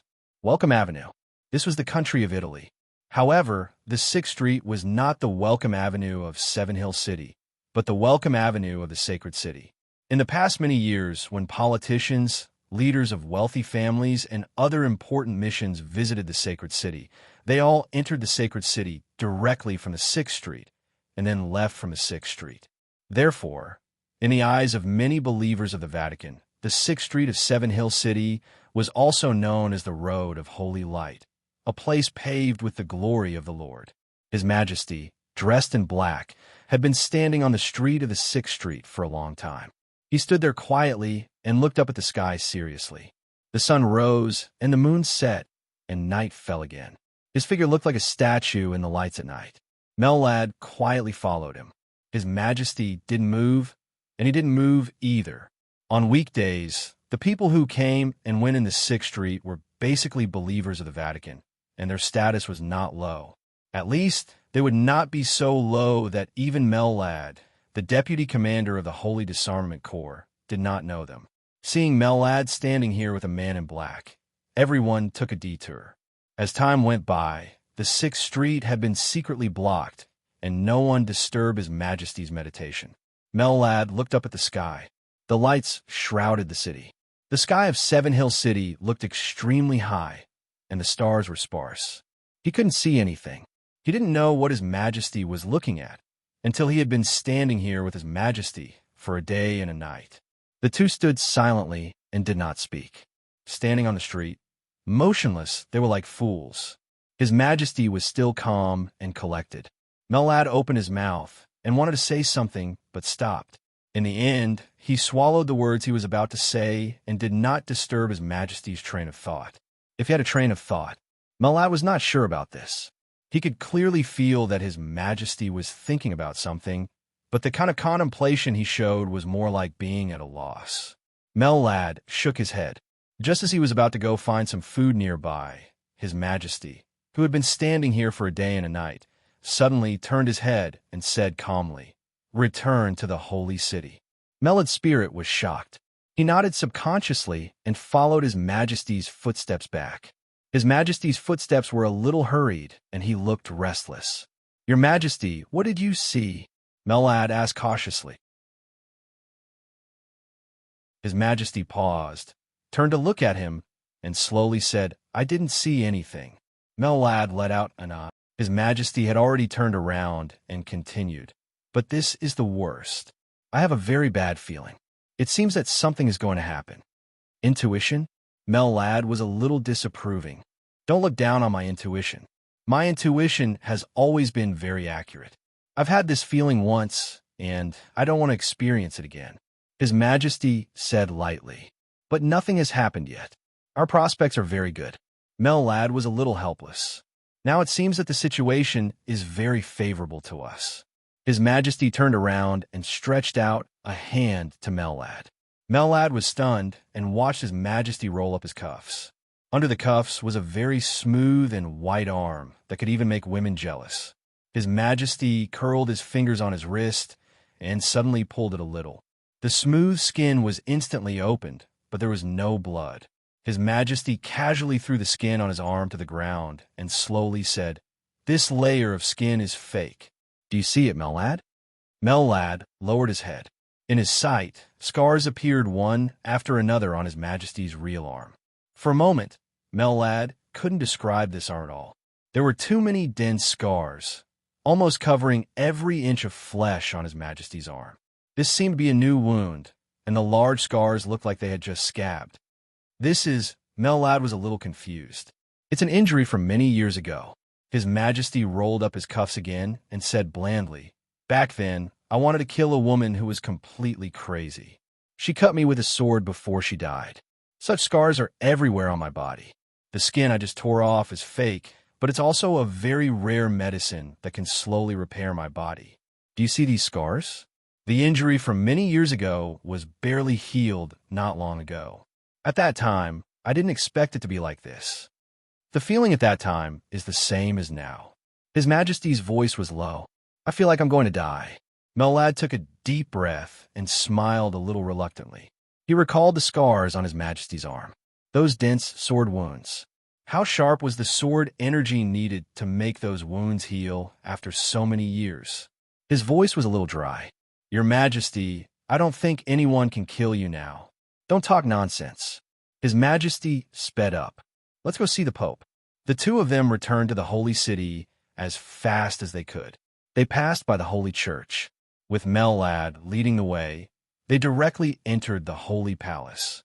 In the Palace of the Holy Palace, the Pope, who was dressed in a white robe, was admiring a collection of medieval poems under the soft light. Hearing the sound of footsteps, he slowly raised his head and narrowed his eyes. His Majesty looked at him quietly and did not speak. My friend, your spirit doesn't look very good. The Pope took the initiative to break the silence and smiled gently. What are you confused about? It's not important, His Majesty said blandly. I need you to help me once. Oh. The Pope nodded, reached out to pour a cup of black tea, and said slowly, Tell me about it. I need you to crown me, His Majesty said in a deep voice. Mellad, who was behind His Majesty, opened his mouth wide and looked at His Majesty with a strange look in his eyes. His Majesty's movements were slightly sluggish. He raised his head and said calmly, Are you kidding? What do you think? His Majesty asked. The Pope put down the teacup and said slowly, I can't do it, my friend. Your spirit is very strong. In terms of willpower, you can be said to be one of the most strong-willed people I have ever seen. The coronation comes from the power of the spiritual level.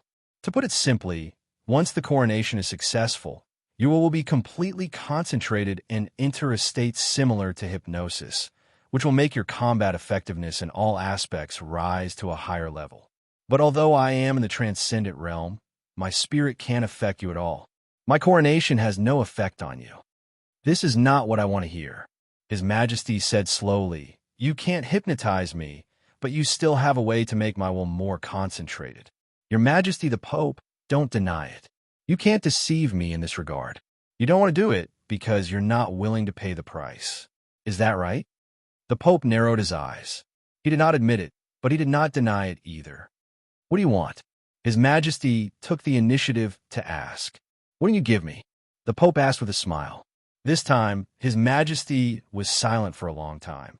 He suddenly waved his hand and said in a low voice, Mellad, go out and guard. Mellad was stunned. Without any hesitation, he turned around and went out. Seeing this scene, the Pope narrowed his eyes and focused his attention on His Majesty again. His Majesty took 2 steps forward and sat in front of the Pope. The light in the Pope's eyes flickered constantly, and he looked a little playful.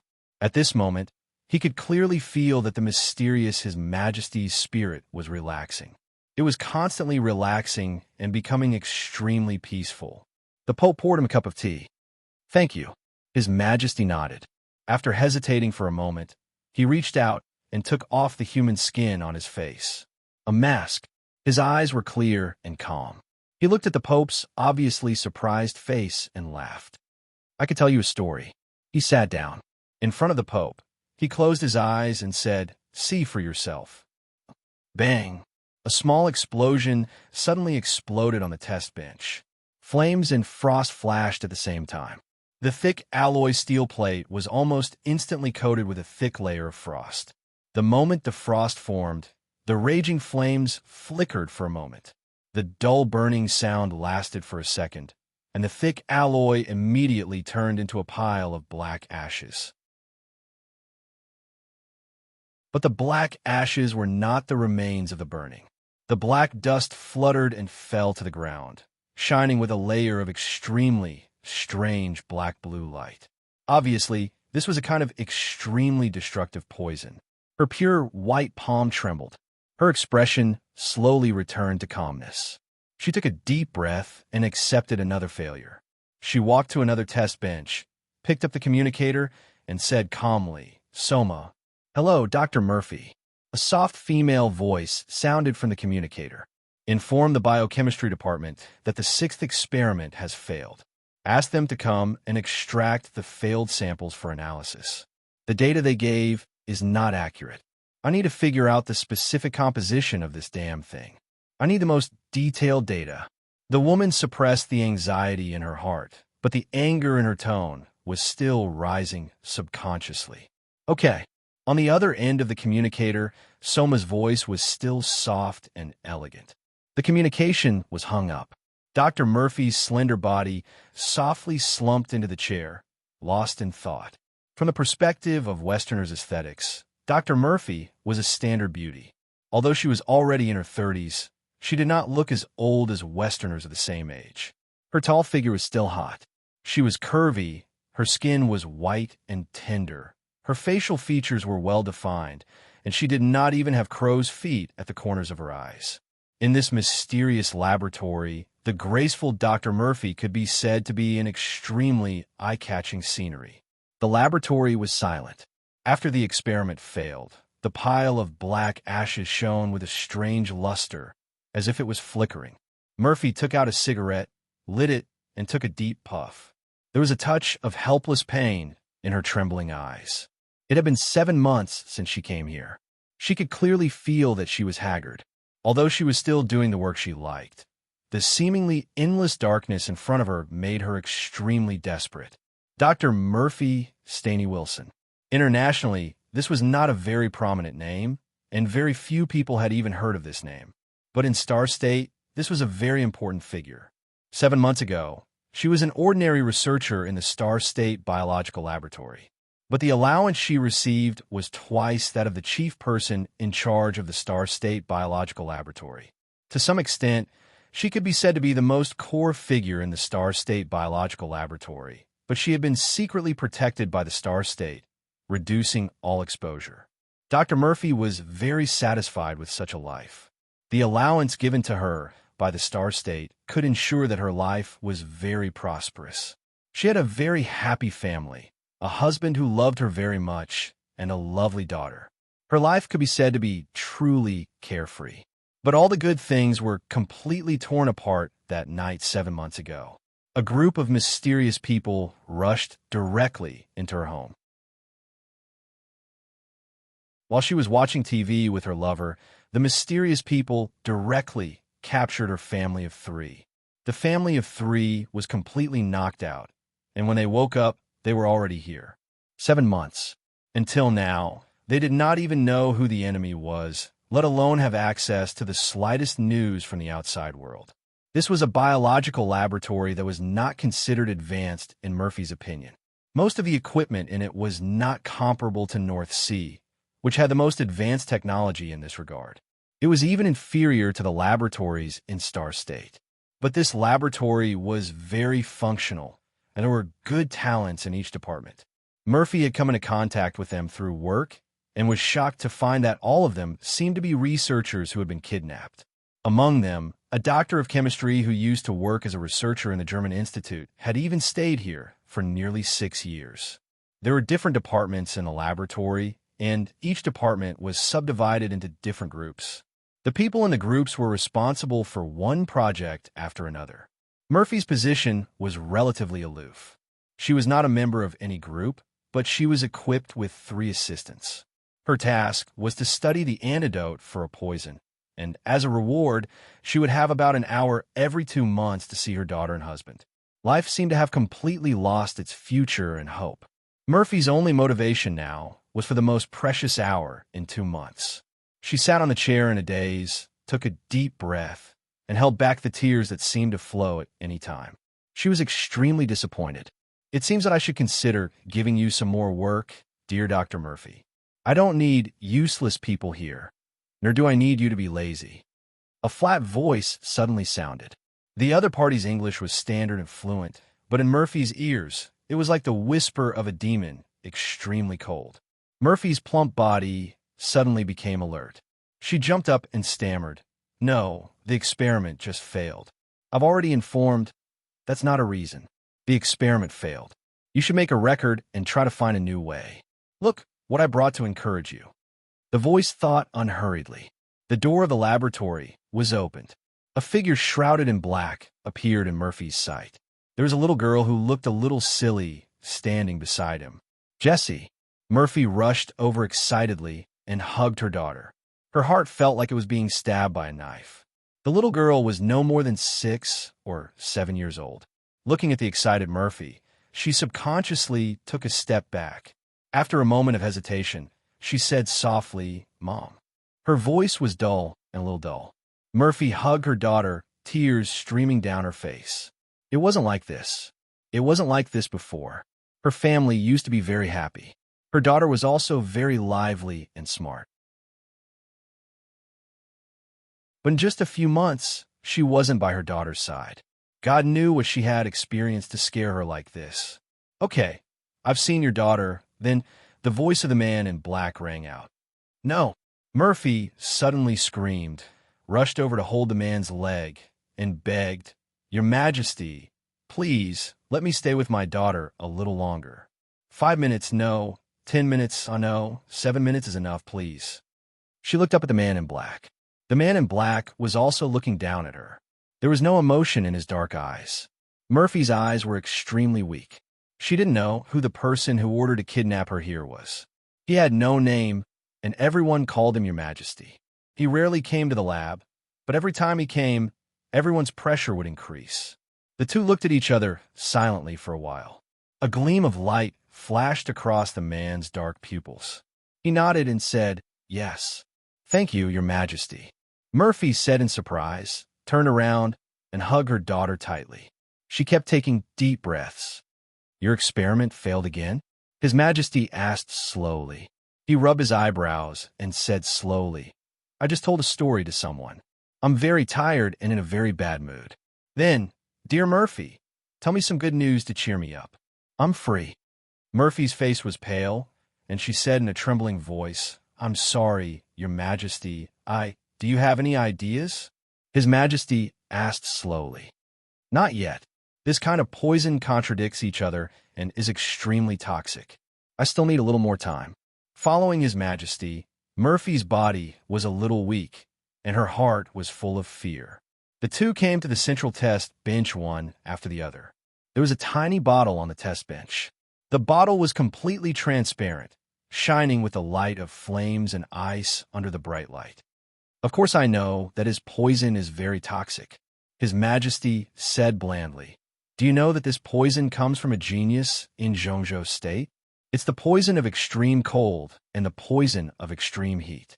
I know more than you, but I don't have the antidote. Murphy, do you have it?" "I don't have it." Murphy's voice trembled more and more. "Oh, you don't have it," His Majesty repeated in a slightly dull voice. He sighed slowly and said, "Murphy, I'm very disappointed." He turned around and looked at the little girl whose hand was held by Murphy. His voice became soft. "How old is she?" Murphy's body suddenly shook, and his voice became soft. He subconsciously wanted to stand in front of the girl. His Majesty chuckled and reached out his hand. There was a breeze in the laboratory. On the broken test bench, a black speck of dust containing highly toxic poison floated up. His Majesty, dressed in black, took out a piece of chocolate and slowly opened it. The black speck of dust fell on the chocolate. His Majesty smiled gently, handed the chocolate to the girl, and said softly, "Eat it, Your Majesty." There was no trace of blood on Murphy's face. She suddenly knelt down and kowtowed frantically to His Majesty, tears streaming down her face. Her forehead touched the hard floor with great force. His Majesty could even feel the floor under his feet shaking. Blood instantly flowed out of Murphy's smooth forehead, mixing with his tears. She looked extremely embarrassed. "Your Majesty, please don't. She's still a child. Please don't." An extremely shrill cry rang out in the laboratory. Bang! His Majesty casually kicked Murphy's head. Her body slid more than 10 meters away and hit the test bench hard, making a dull sound. "Mom!" The little girl subconsciously turned around and shouted. His Majesty had reached out and grabbed the little girl's hair. "Your Majesty, don't." Murphy's head was covered in blood. She desperately crawled toward her daughter. His Majesty's eyes were cold. He pinched the little girl's mouth and put the chocolate directly into her mouth. Murphy was dumbfounded. Her whole body froze in place. After a long time, She let out an extremely shrill scream of despair. "Don't worry," His Majesty's voice sounded. "This poison has contaminated the alloy. The toxicity has decreased, and the amount is very small. Your daughter won't die, at least for a few months." His voice was soft and clear. "Dear Murphy, if you want to save your daughter, you have to work hard. I want the antidote. Do you understand?" He smiled and patted the little girl's face. "Look, what a lovely child. What an innocent child. I believe you, Murphy. Save her. I beg you, okay?" In the soft voice, Murphy lay there in a daze. The blood on her forehead kept flowing down along with her tears, and she couldn't stop it. His Majesty took the girl's hand and walked out. The moment the door closed, the girl stood at the door, looked at her mother lying inside, and said softly, "Mom." The target's physical data has stabilized. Most of the data is below the minimum value, but it has stopped declining. Switzerland, Forgotten City. In the biological laboratory, Nayland Shurying stared at the data fed back on the screen and finally breathed a sigh of relief. "What does this mean?" Lin Fengting asked immediately. "This means that the target has escaped from the situation of certain death. We have completed the initial prediction. Now she is not a living person, but she is not dead either." Nayland Shurying's voice was a little tired. "Next, she needs to wait. The effect of the war god's body is very good for her. This time, the fusion is almost perfect, but her injuries are too heavy. I need to develop the third generation of eternal life as soon as possible so that she can recover." She paused and continued. "As for the next period of time, she can only sleep like this. I don't want it to take a long time." Qin Weibai turned to look at Nayland Shurying. "She can't afford to wait, and neither can we. Dr. Nayland, I don't want to threaten you, but the development of eternal life must be accelerated. Otherwise, your Wang family of Beihai may not be able to afford to wait." Nayland Shurying's face darkened for a moment, but she still nodded. She didn't say much to Qin Weibai. She just looked at Lin Fengyue on the side and whispered, "I'm going back to Tian'an soon. There are some things I need to communicate with you. I'll come here about once a month. During this period, please take care of her." "Okay." Lin Fengxue nodded and stretched out her hand. "This way, please." Nayland Shurying nodded and followed Lin Fengyue. Qin Weibai stood behind and quietly looked at Nayland Shurying's back. The light in her eyes became more and more complicated. "You shouldn't be too tough." Lin Fengting was silent for a moment and glanced at Qin Weibai. "At present, no one can replace Nayland Shurying. I will pay attention to her attitude and give her a warning, but your attitude can be softer." Qin Weibai was silent for a while. She also knew that her attitude was a little aggressive, so she nodded and said, "I will try to ease it." She took a deep breath and whispered, "Horsewoman." "Boss." Horsewoman took a step forward. "Haven't you found the person I asked you to find?" Qin Weibai's tone was a little tired. "No. At present, I have mobilized the intelligence organization of the Lin clan according to your order. But the news we got is that the target has been kidnapped and disappeared 7 months ago. The family of 3 has all disappeared. Their family has chosen to call the police. Star State is very angry about this. The FBI has been investigating some suspects, but so far, there has been no result." Horsewoman shook her head and smiled bitterly. "Is that Dr. Murphy really so important?" Lin Fengting raised his eyebrows. Qin Weibai had used the intelligence system of the Lin clan to find a researcher named Murphy in Star State. He naturally knew about this, but he had never heard of this name. "Maybe she is more important than you think." Qin Weibai whispered, "This is the only candidate I can think of who can replace Nayland Shurying. She may be a little worse, but she is relatively the best. Nayland Shurying is not reliable, so we at least need a good enough candidate." Lin Fengting sighed softly and was about to speak. Grunt, grunt, grunt. A series of subtle sounds suddenly rang out. Lin Fengting and Qin Weibai were stunned. Their faces suddenly changed. They turned around at the same time and looked at the huge nutrition chamber behind them. In the nutrition chamber, at this time, countless nutrient solutions were constantly evaporating at a very fast speed. Lin Fengyue, who had just disappeared, suddenly pushed open the door of the small laboratory and rushed out. she said excitedly. All the data of the injured are recovering, and all the data have broken through the minimum value. Her condition is improving. My God, it's incredible. Really, Puff. As soon as Qin Weibai opened her mouth, a mouthful of blood suddenly gushed out of her mouth without warning. A thin layer of white mist instantly enveloped her body.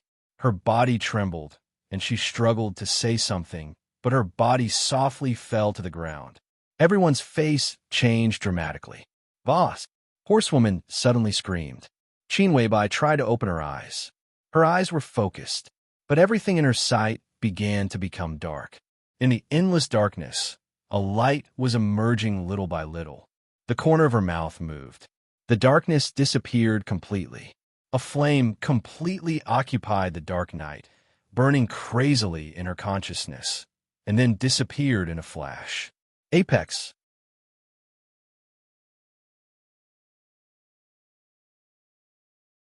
Chapter 749.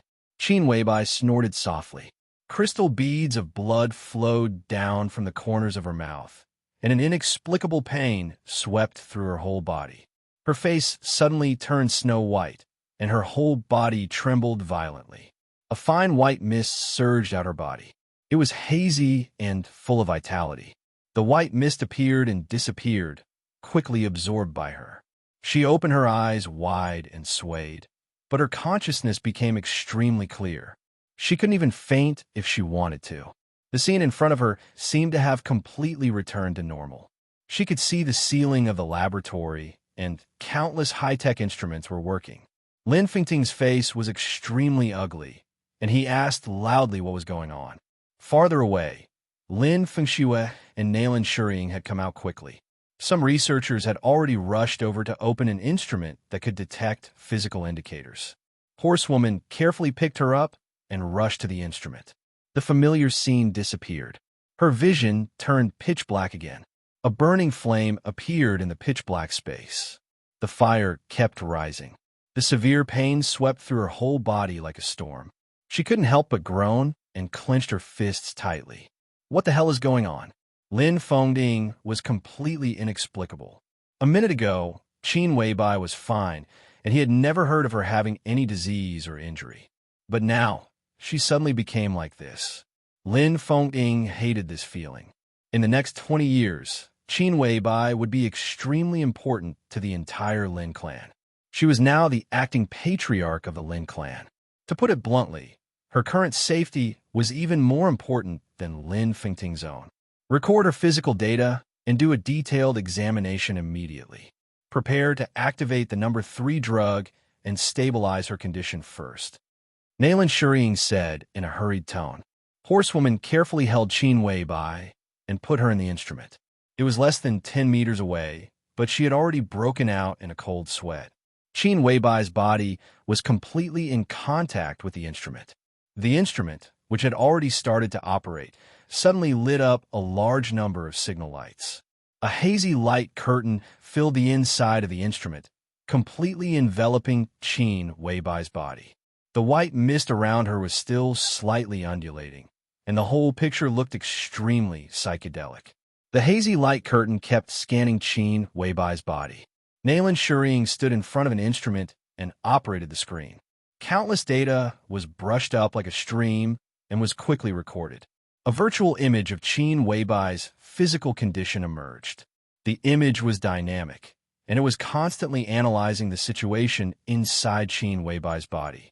Nailan Shuriying stared at the screen, and her eyes became more and more confused, as if she had encountered something very difficult to understand. What happened? Lin Fengting walked over and asked in a deep voice as he looked at the patterns and data that he couldn't understand. The situation is a bit strange. Nailan Shuriying shook her head. What a powerful vitality. What do you mean?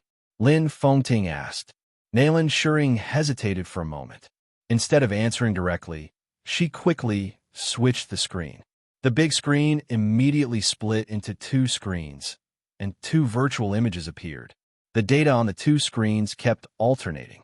Nailan Shuriying watched for a while, and her eyes gradually lit up with disbelief. She said softly, "What the hell is going on? I'm the one asking you."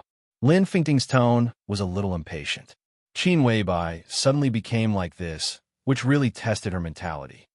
At present, according to the data analysis of the instrument, Boss Qin's situation is the same as that of the person inside. Nailin Shuriying finally spoke. As she spoke, she pointed to the closed nutrition chamber nearby. "What do you mean?" Lin Fengting's body shook violently. The same situation? Did Qin Weibai also need the body of the god of war and a long sleep? Lin Fengting's eyes became cold in an instant. He looked at Nailin Shuriying and said in a cold voice, "Make it clear. The person inside was so seriously injured because of the 13th floor. But this matter had nothing to do with Qin Weibai. How could their situation be the same? If someone had done something, Nailin Shuriying was the most suspicious person among all the people present. Did something happen to the Wang family of Beihai?" Lin Fengting's eyes flickered. He could tolerate many things, but if Nailin Shuriying really attacked Qin Weibai, he could not tolerate it.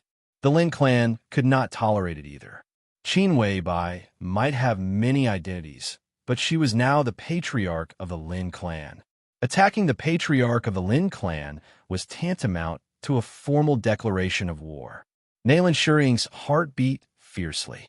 Facing Lin Fengting's cold eyes, she shook her head and said, "You misunderstood me. Boss Qin is fine at present, but her injury is exactly the same as that of the person inside. But compare with the person inside, the damage to her body is very light. They have the same kind of injury, but the severity is different. If you use the value as an example, the severity of the person inside is about 100, while the severity of Boss Qin is about 1. Moreover, there's a very strong vitality in Boss Qin's body, which can probably perfectly offset her injury. The situation just now should be a sudden outburst, and now is being made up by the vitality. Boss Qin will be fine after a short rest." Lin Fengting looked at her quietly. His expression was as if he was listening to a book from heaven. "You said little Bai is injured?" he asked slowly. Nailin Shuriying nodded and said, "Yes." "Ridiculous," Lin Fengting said coldly. "How did she get injured? And it's the same injury as that person. Do you think it's possible?" Just a moment ago, she was still fine. This is indeed ridiculous, and this is what I can't understand the most. Nailin Shuriying nodded and frowned, as if she didn't know how to phrase it. An exclamation suddenly sounded. Lin Fengyue's excited voice sounded. "Fengting, the patient's physical index has stabilized. It's completely stabilized." Lin Fengting turned around and asked, "Whose index?" "Hers." Lin Fengyue stretched out her hand and pointed to the nutrition pod with an incredulous look on her face. "Don't ask me, I don't know how it's done." In a nutrition pod, the nutrient solution that had been consumed almost in an instant was replenished again. A new set of data appeared on the computer. When Chairman Qin's accident happened, the body's stats were rising, and it wasn't temporary. From the looks of it, the growth of the stats is very stable. If her original state was neither dead nor alive, then from the looks of it now, she's alive, but she's closer to death. How could such a thing happen? We didn't do anything. Is it the body of the god of war? Lin Fengyue kept talking. It has nothing to do with the body of the god of war. Dr. Lin, you can come and have a look at this. Nailin Shuriying's voice sounded. Lin Fengyue was stunned and came to Nailin Shuriying's instrument. Countless data were still flowing on the instrument. Lin Fengyue's pupils suddenly shrank, and she whispered, "Is this Boss Qin's physical data?" Nailin Shuriying nodded. This, Lin Fengyue was dumbfounded. "What? Okay." Lin Fengting suddenly spoke with a gloomy face. "Now is not the time for you to discuss with each other. I need to know what is going on." Lin Fengyue glanced at him and frowned, as if she didn't know what to say for a while. "I don't know if you can understand," Lin Fengyue said slowly. "To put it simply, we regard the palace master's injury as a kind of disease. Now this disease, we temporarily name it 0.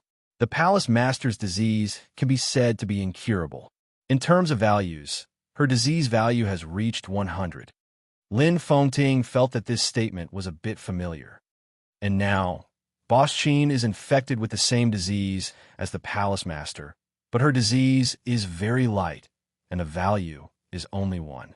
The value of 100 is the value of the Palace Master stabilized by the body of the God of War. But just now, this value suddenly decreased. We're not sure how much it decreased, but the Palace Master's injury has indeed improved greatly, at least by nearly 1/10. This may be the reason why Boss Qin is in this situation. Lin Fengting's pupils suddenly shrank. You mean that part of the Palace Master's injury suddenly transferred to Little White, and now they share the Palace Master's injury? More than that. Lin Fengyue shook her head. At least for now, it seems like Chief Qin is only taking on a small part of the responsibility. Most of the responsibility seems to have suddenly disappeared, or maybe someone else is taking it. I just don't know who it is. Moreover, Boss Qin suddenly has a lot more vitality in her body, and we don't know what is going on. Similarly, we don't know why she can bear the injury with the Palace Master. Lin Fengting stopped talking. He stood in place and was silent for a long time, with a solemn face. After a long time, he took a deep breath and said slowly, "Stealing heaven." "What is stealing heaven?" Nailan Shuring and Lin Fengyue asked at the same time. Lin Fengting shook his head with a wry smile. Stealing heaven was naturally not a scientific thing. It was a word he heard from Lin Su. As the metaphysics grandmaster of the Lin clan, Lin Su's cultivation was not much worse than that of Xian Xuanzi and Great Master Wu Wei. Stealing heaven involved a lot of mysteries of heaven and fate, and it could be said to be the highest achievement in their profession. The general principle was to completely connect 2 or 3 people who were most closely related to fate. When they were together, they condensed infinite vitality into a chain that tied up the fate of several people, so that they could bear the injury together. It sounded mysterious, and it was not easy to do. According to Lin Su, since they wanted to steal heaven and change their fate, then the connection between the fate of several people must be close to a certain extent. At the same time, the so-called chain condensed by vitality must be strong enough. As for the strength, it needed enough vitality. According to him, only the fate of the country contained the strongest vitality. For example, the dragon vein of Zhongzhou State. Even if the dragon vein existed, there is a saying in metaphysics that the dragon's head could not be seen. If someone was the dragon's head, someone must be the dragon's tail. It was difficult for the entire dragon vein to completely gather on one person. If this could not be done, the chain would be unstable and the fate of several people could not be tied up. The dragon vein was the execution tool of stealing heaven, but the foundation was another thing. As for what it was, Lin Su was not very clear. Even if all these could be possessed, the executor was difficult to find. Without enough understanding of the mysteries of heaven and fate, it was impossible to steal heaven. Those who could do this were mostly grandmasters in the same field. Stealing heaven and changing fate was against the will of heaven. If it was really implemented, there must be a price to pay. No one was willing to sacrifice themselves for nothing. Therefore, as the highest achievement in metaphysics, stealing heaven and changing fate was mostly a theory. The Lin clan's information in this regard was also vague. After all, no one had realized it. But this seen dragon vein? Li Tianlan had it. As for the foundation, Great Master Wu Wei might be able to provide it. As for the executor, Xian Xuanzi also joined the Samsara Palace. That was to say, the theory might become reality. Xian Xuanzi was dead. Lin Fengting sighed softly and walked to Qin Weibai's side. "How do you feel?" he asked softly. Qin Weibai had calmed down. She opened her eyes, which were blank and unfocused. The sound of her heartbeat constantly vibrated in her consciousness, synchronized with her own heartbeat. One heartbeat was extremely clear and powerful, with the power of mountains and seas, while the other heartbeat was extremely weak. Qin Weibai blinked her eyes hard. She reached out her hand and gently touched the air in front of her. What is she doing? Lin Fengting frowned slightly. Nailan Shuring shook her head and said honestly, "I don't know." There was no sound. There was no light. Qin Weibai seemed to be completely immersed in her own world. Her attention was absolutely focused and seemed to have entered a new height. Everything in the darkness in front of her was gradually fading. The darkness was slowly fading. The fire in front of her burned and rose into the air, flying away and getting farther and farther. The fire disappeared. The darkness disappeared. A large expanse of soft and warm foam appeared in front of Qin Weibai. The foam completely wrapped her whole body with the smell of nutrient solution. In a trance, Qin Weibai seemed to feel that she had turned her head. Her sight was clear and bright. She passed through the nutrient solution and saw a huge sealed nutrition chamber. The light shone in from outside the nutrition chamber. She saw the neatly arranged high-tech instruments. She saw Horsewoman. She saw Lin Fengyue, Lin Fengting, and Nalan Shuriying. Then she saw herself. She was lying on an instrument. She reached out and touched the air in front of her. Phew! Qin Weibai suddenly sat up, gasping for breath, and her face was pale. Boss, how are you? Horsewoman took a step forward and looked at Qin Weibai with panic in her eyes. Qin Weibai kept taking deep breaths. She shook her head and was a little uncertain. I just seemed to be dreaming. The long darkness was like an unexplored, forbidden zone of thinking, but it was also like a vast and boundless space that really existed. The burning flame brought a glimmer of light in the absolute darkness. The flame was burning, but it was extremely cold around her. She was a flame. She kept shuttling in the long silence and almost eternal darkness. She didn't know where she was. She could feel that her body was soaked in the nutrient solution. Vaguely, she seemed to hear Mr. Lin talking. She heard Horsewoman's voice. Countless voices were torn apart into a messy sound line. Her thoughts seemed to leave her body and rush to the distance. It was like a dream, but it was the most realistic dream. She could feel the feeling of walking step by step into the dream from reality. The boundless darkness was not fleeting, but continuous and long. She quietly counted the time. There was no time in the night. The time was not synchronized, and there was no meaning in existence. The distance was not synchronized, and it was also meaningless. Her thoughts were like a flame, constantly floating in the long and distant darkness, without life and death, without any emotion. 1 year, 2 years, 10 years, 20 years. She felt tired. The spiritual power of the transcendent realm seemed to have signs of collapse in the eternal darkness. The flame kept trembling. In the extreme darkness, glimmers of light lit up one after another. They were like stars, pulsing with her thoughts. In the almost numb coldness, she felt a touch of warmth for the first time. Once again, she heard the voice and saw the light. From today onwards, I am your family. Everyone here is your family. Vaguely, she heard someone talking. It was a quiet, incomparably warm voice. Her thoughts extended out frantically along the voice. The darkness disappeared. A delicate small city appeared in her sight.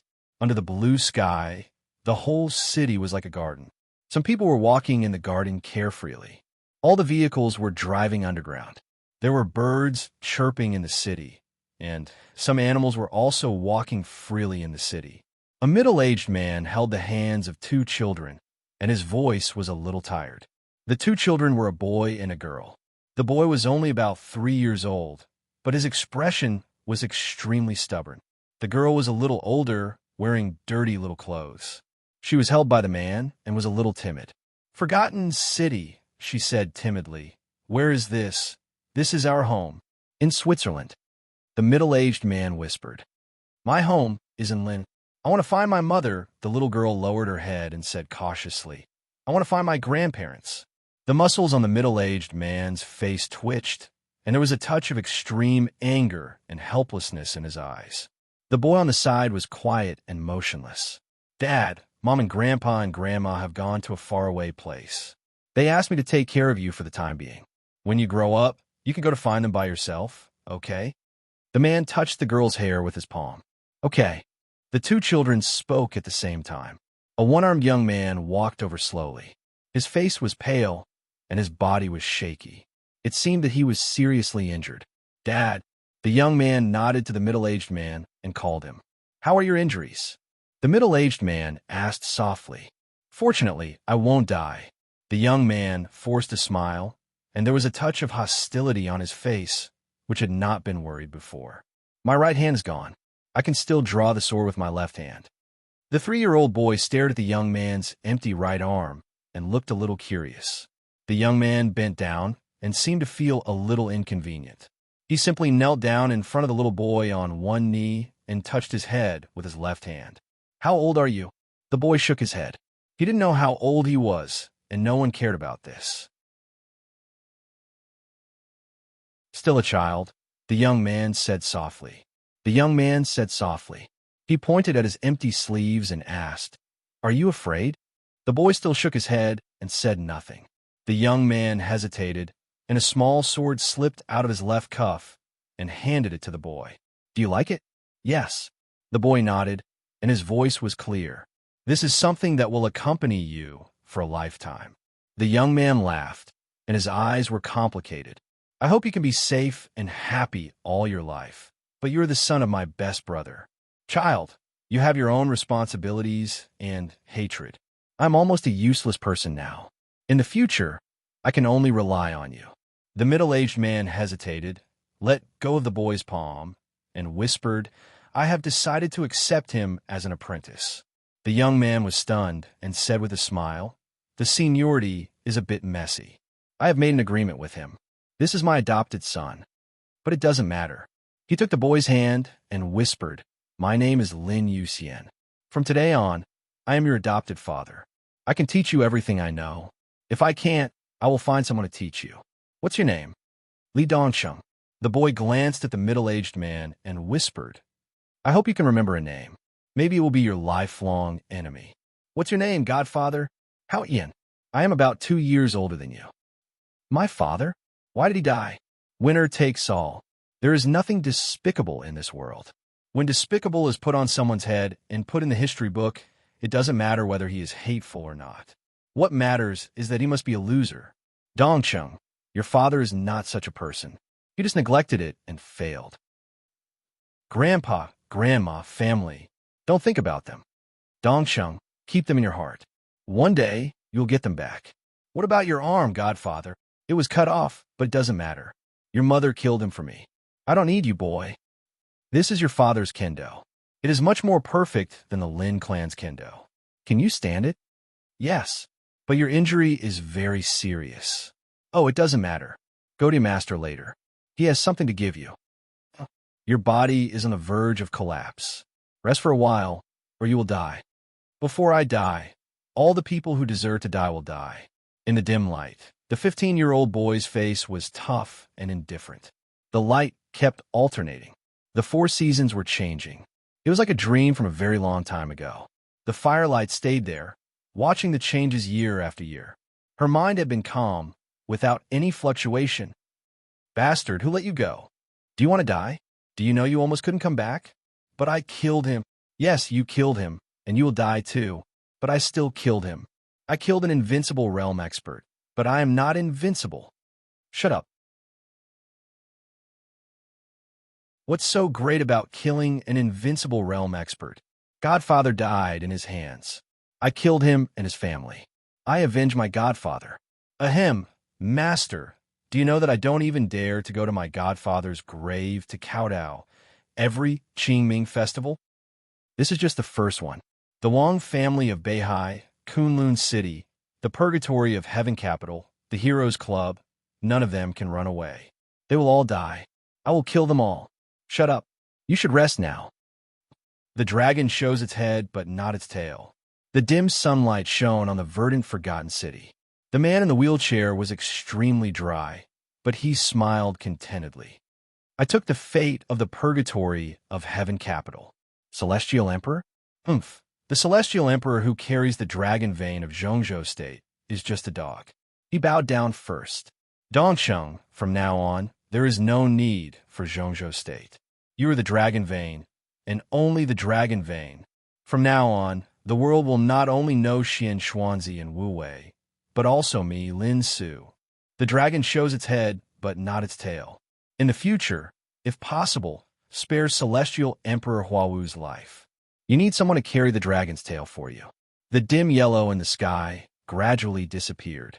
The man in the wheelchair disappeared with the wind little by little. At the moment when day and night alternated, he stood up and whispered, "I entered the invincible realm." Jiang Qinsong died. The headquarters of the Jiang family of South America was directly blown up. The Lin clan's new invincible realm appeared. The Lin clan, Saint, what is the Sword Dynasty? Pass my order. The Heroes Club declared war on the Sword Dynasty today. I like to see how capable a young man who hasn't even grown his hair can be. Then I'll show you. Within a year, the Heroes Club and the Jiang family were destroyed. Li Dongcheng lost his mind and slaughtered 16 wealthy consortiums in Star State. At present, Star State, Snow Country, Zhongzhou State, and England have formally submitted an application to the United Nations. The United Nations has approved the application and officially declared the Sword Dynasty a terrorist organization. They will launch an all-out attack. The Lin clan withdrew from Switzerland. Everyone disappeared. The Sword Dynasty is finished. The Lin clan is also finished. They are courting death. What do you want to do? Let go of them. Bastard Li Dongcheng, what do you want to do? Mr. President, you're too excited. Is this your mother? The sword light flashed for a moment. A head was directly chopped off. The head flew into the arms of the middle-aged white man with a lot of blood. Take a good look. Is she your mother? Oh, your son is so cute. How do you want him to die? Don't speak? How about this? Swish. In the scream, an arm was directly cut off. No. Swish. Another arm. No. Stop. Okay, I'll stop. He's bleeding a lot. Tisk, it's beautiful. Call the doctor, call the doctor, call the doctor. The doctor is on the way, along with some special forces from your country. Jingzhe, how's the situation? 5 minutes. I'll kill them all. Did you hear that? They might not be able to come. Come, here's your phone. Call some others to try. The United Nations officially withdrew the charges against the Sword Dynasty and clarified that everything was just a misunderstanding. The world will not forget the Sword Dynasty's support for them. His Majesty Li Dongcheng, as a famous philanthropist, has been officially awarded the Peace Medal by the European Union. Nobel Peace Prize winner Li Dongcheng. Light flashed and time passed. That ball of fire floated quietly in the dreamland that seemed real and illusory. That year, Li Dongcheng was already 33 years old. The Sword Dynasty swept across Europe. The Lin clan regained control of Switzerland. That year, Li Dongcheng lost the sword that he thought would accompany him for the rest of his life. Because of this sword, he was called His Majesty. His Majesty, the Sword God. Time flew by in a hurry. The invincible realm experts in the entire dark world died one by one. The Sword Dynasty's bases were built all over the world. The administrative department of the Sword Dynasty officially issued a document. His Majesty Li Dongcheng will come to Zhongzhou State in 2 days. The administrative department asked the Zhongzhou State Parliament to be ready to welcome him. His Majesty will stay in Lin and Yuzhou and Beihai. In the firelight, her mind had become extremely slow. She watched Li Dongcheng arrive in Lin. She watched the plane fly from Lin into Beihai. All the light disappeared. In the long, almost eternal darkness, it seemed that decades had passed. She saw the wind and snow in Beihai.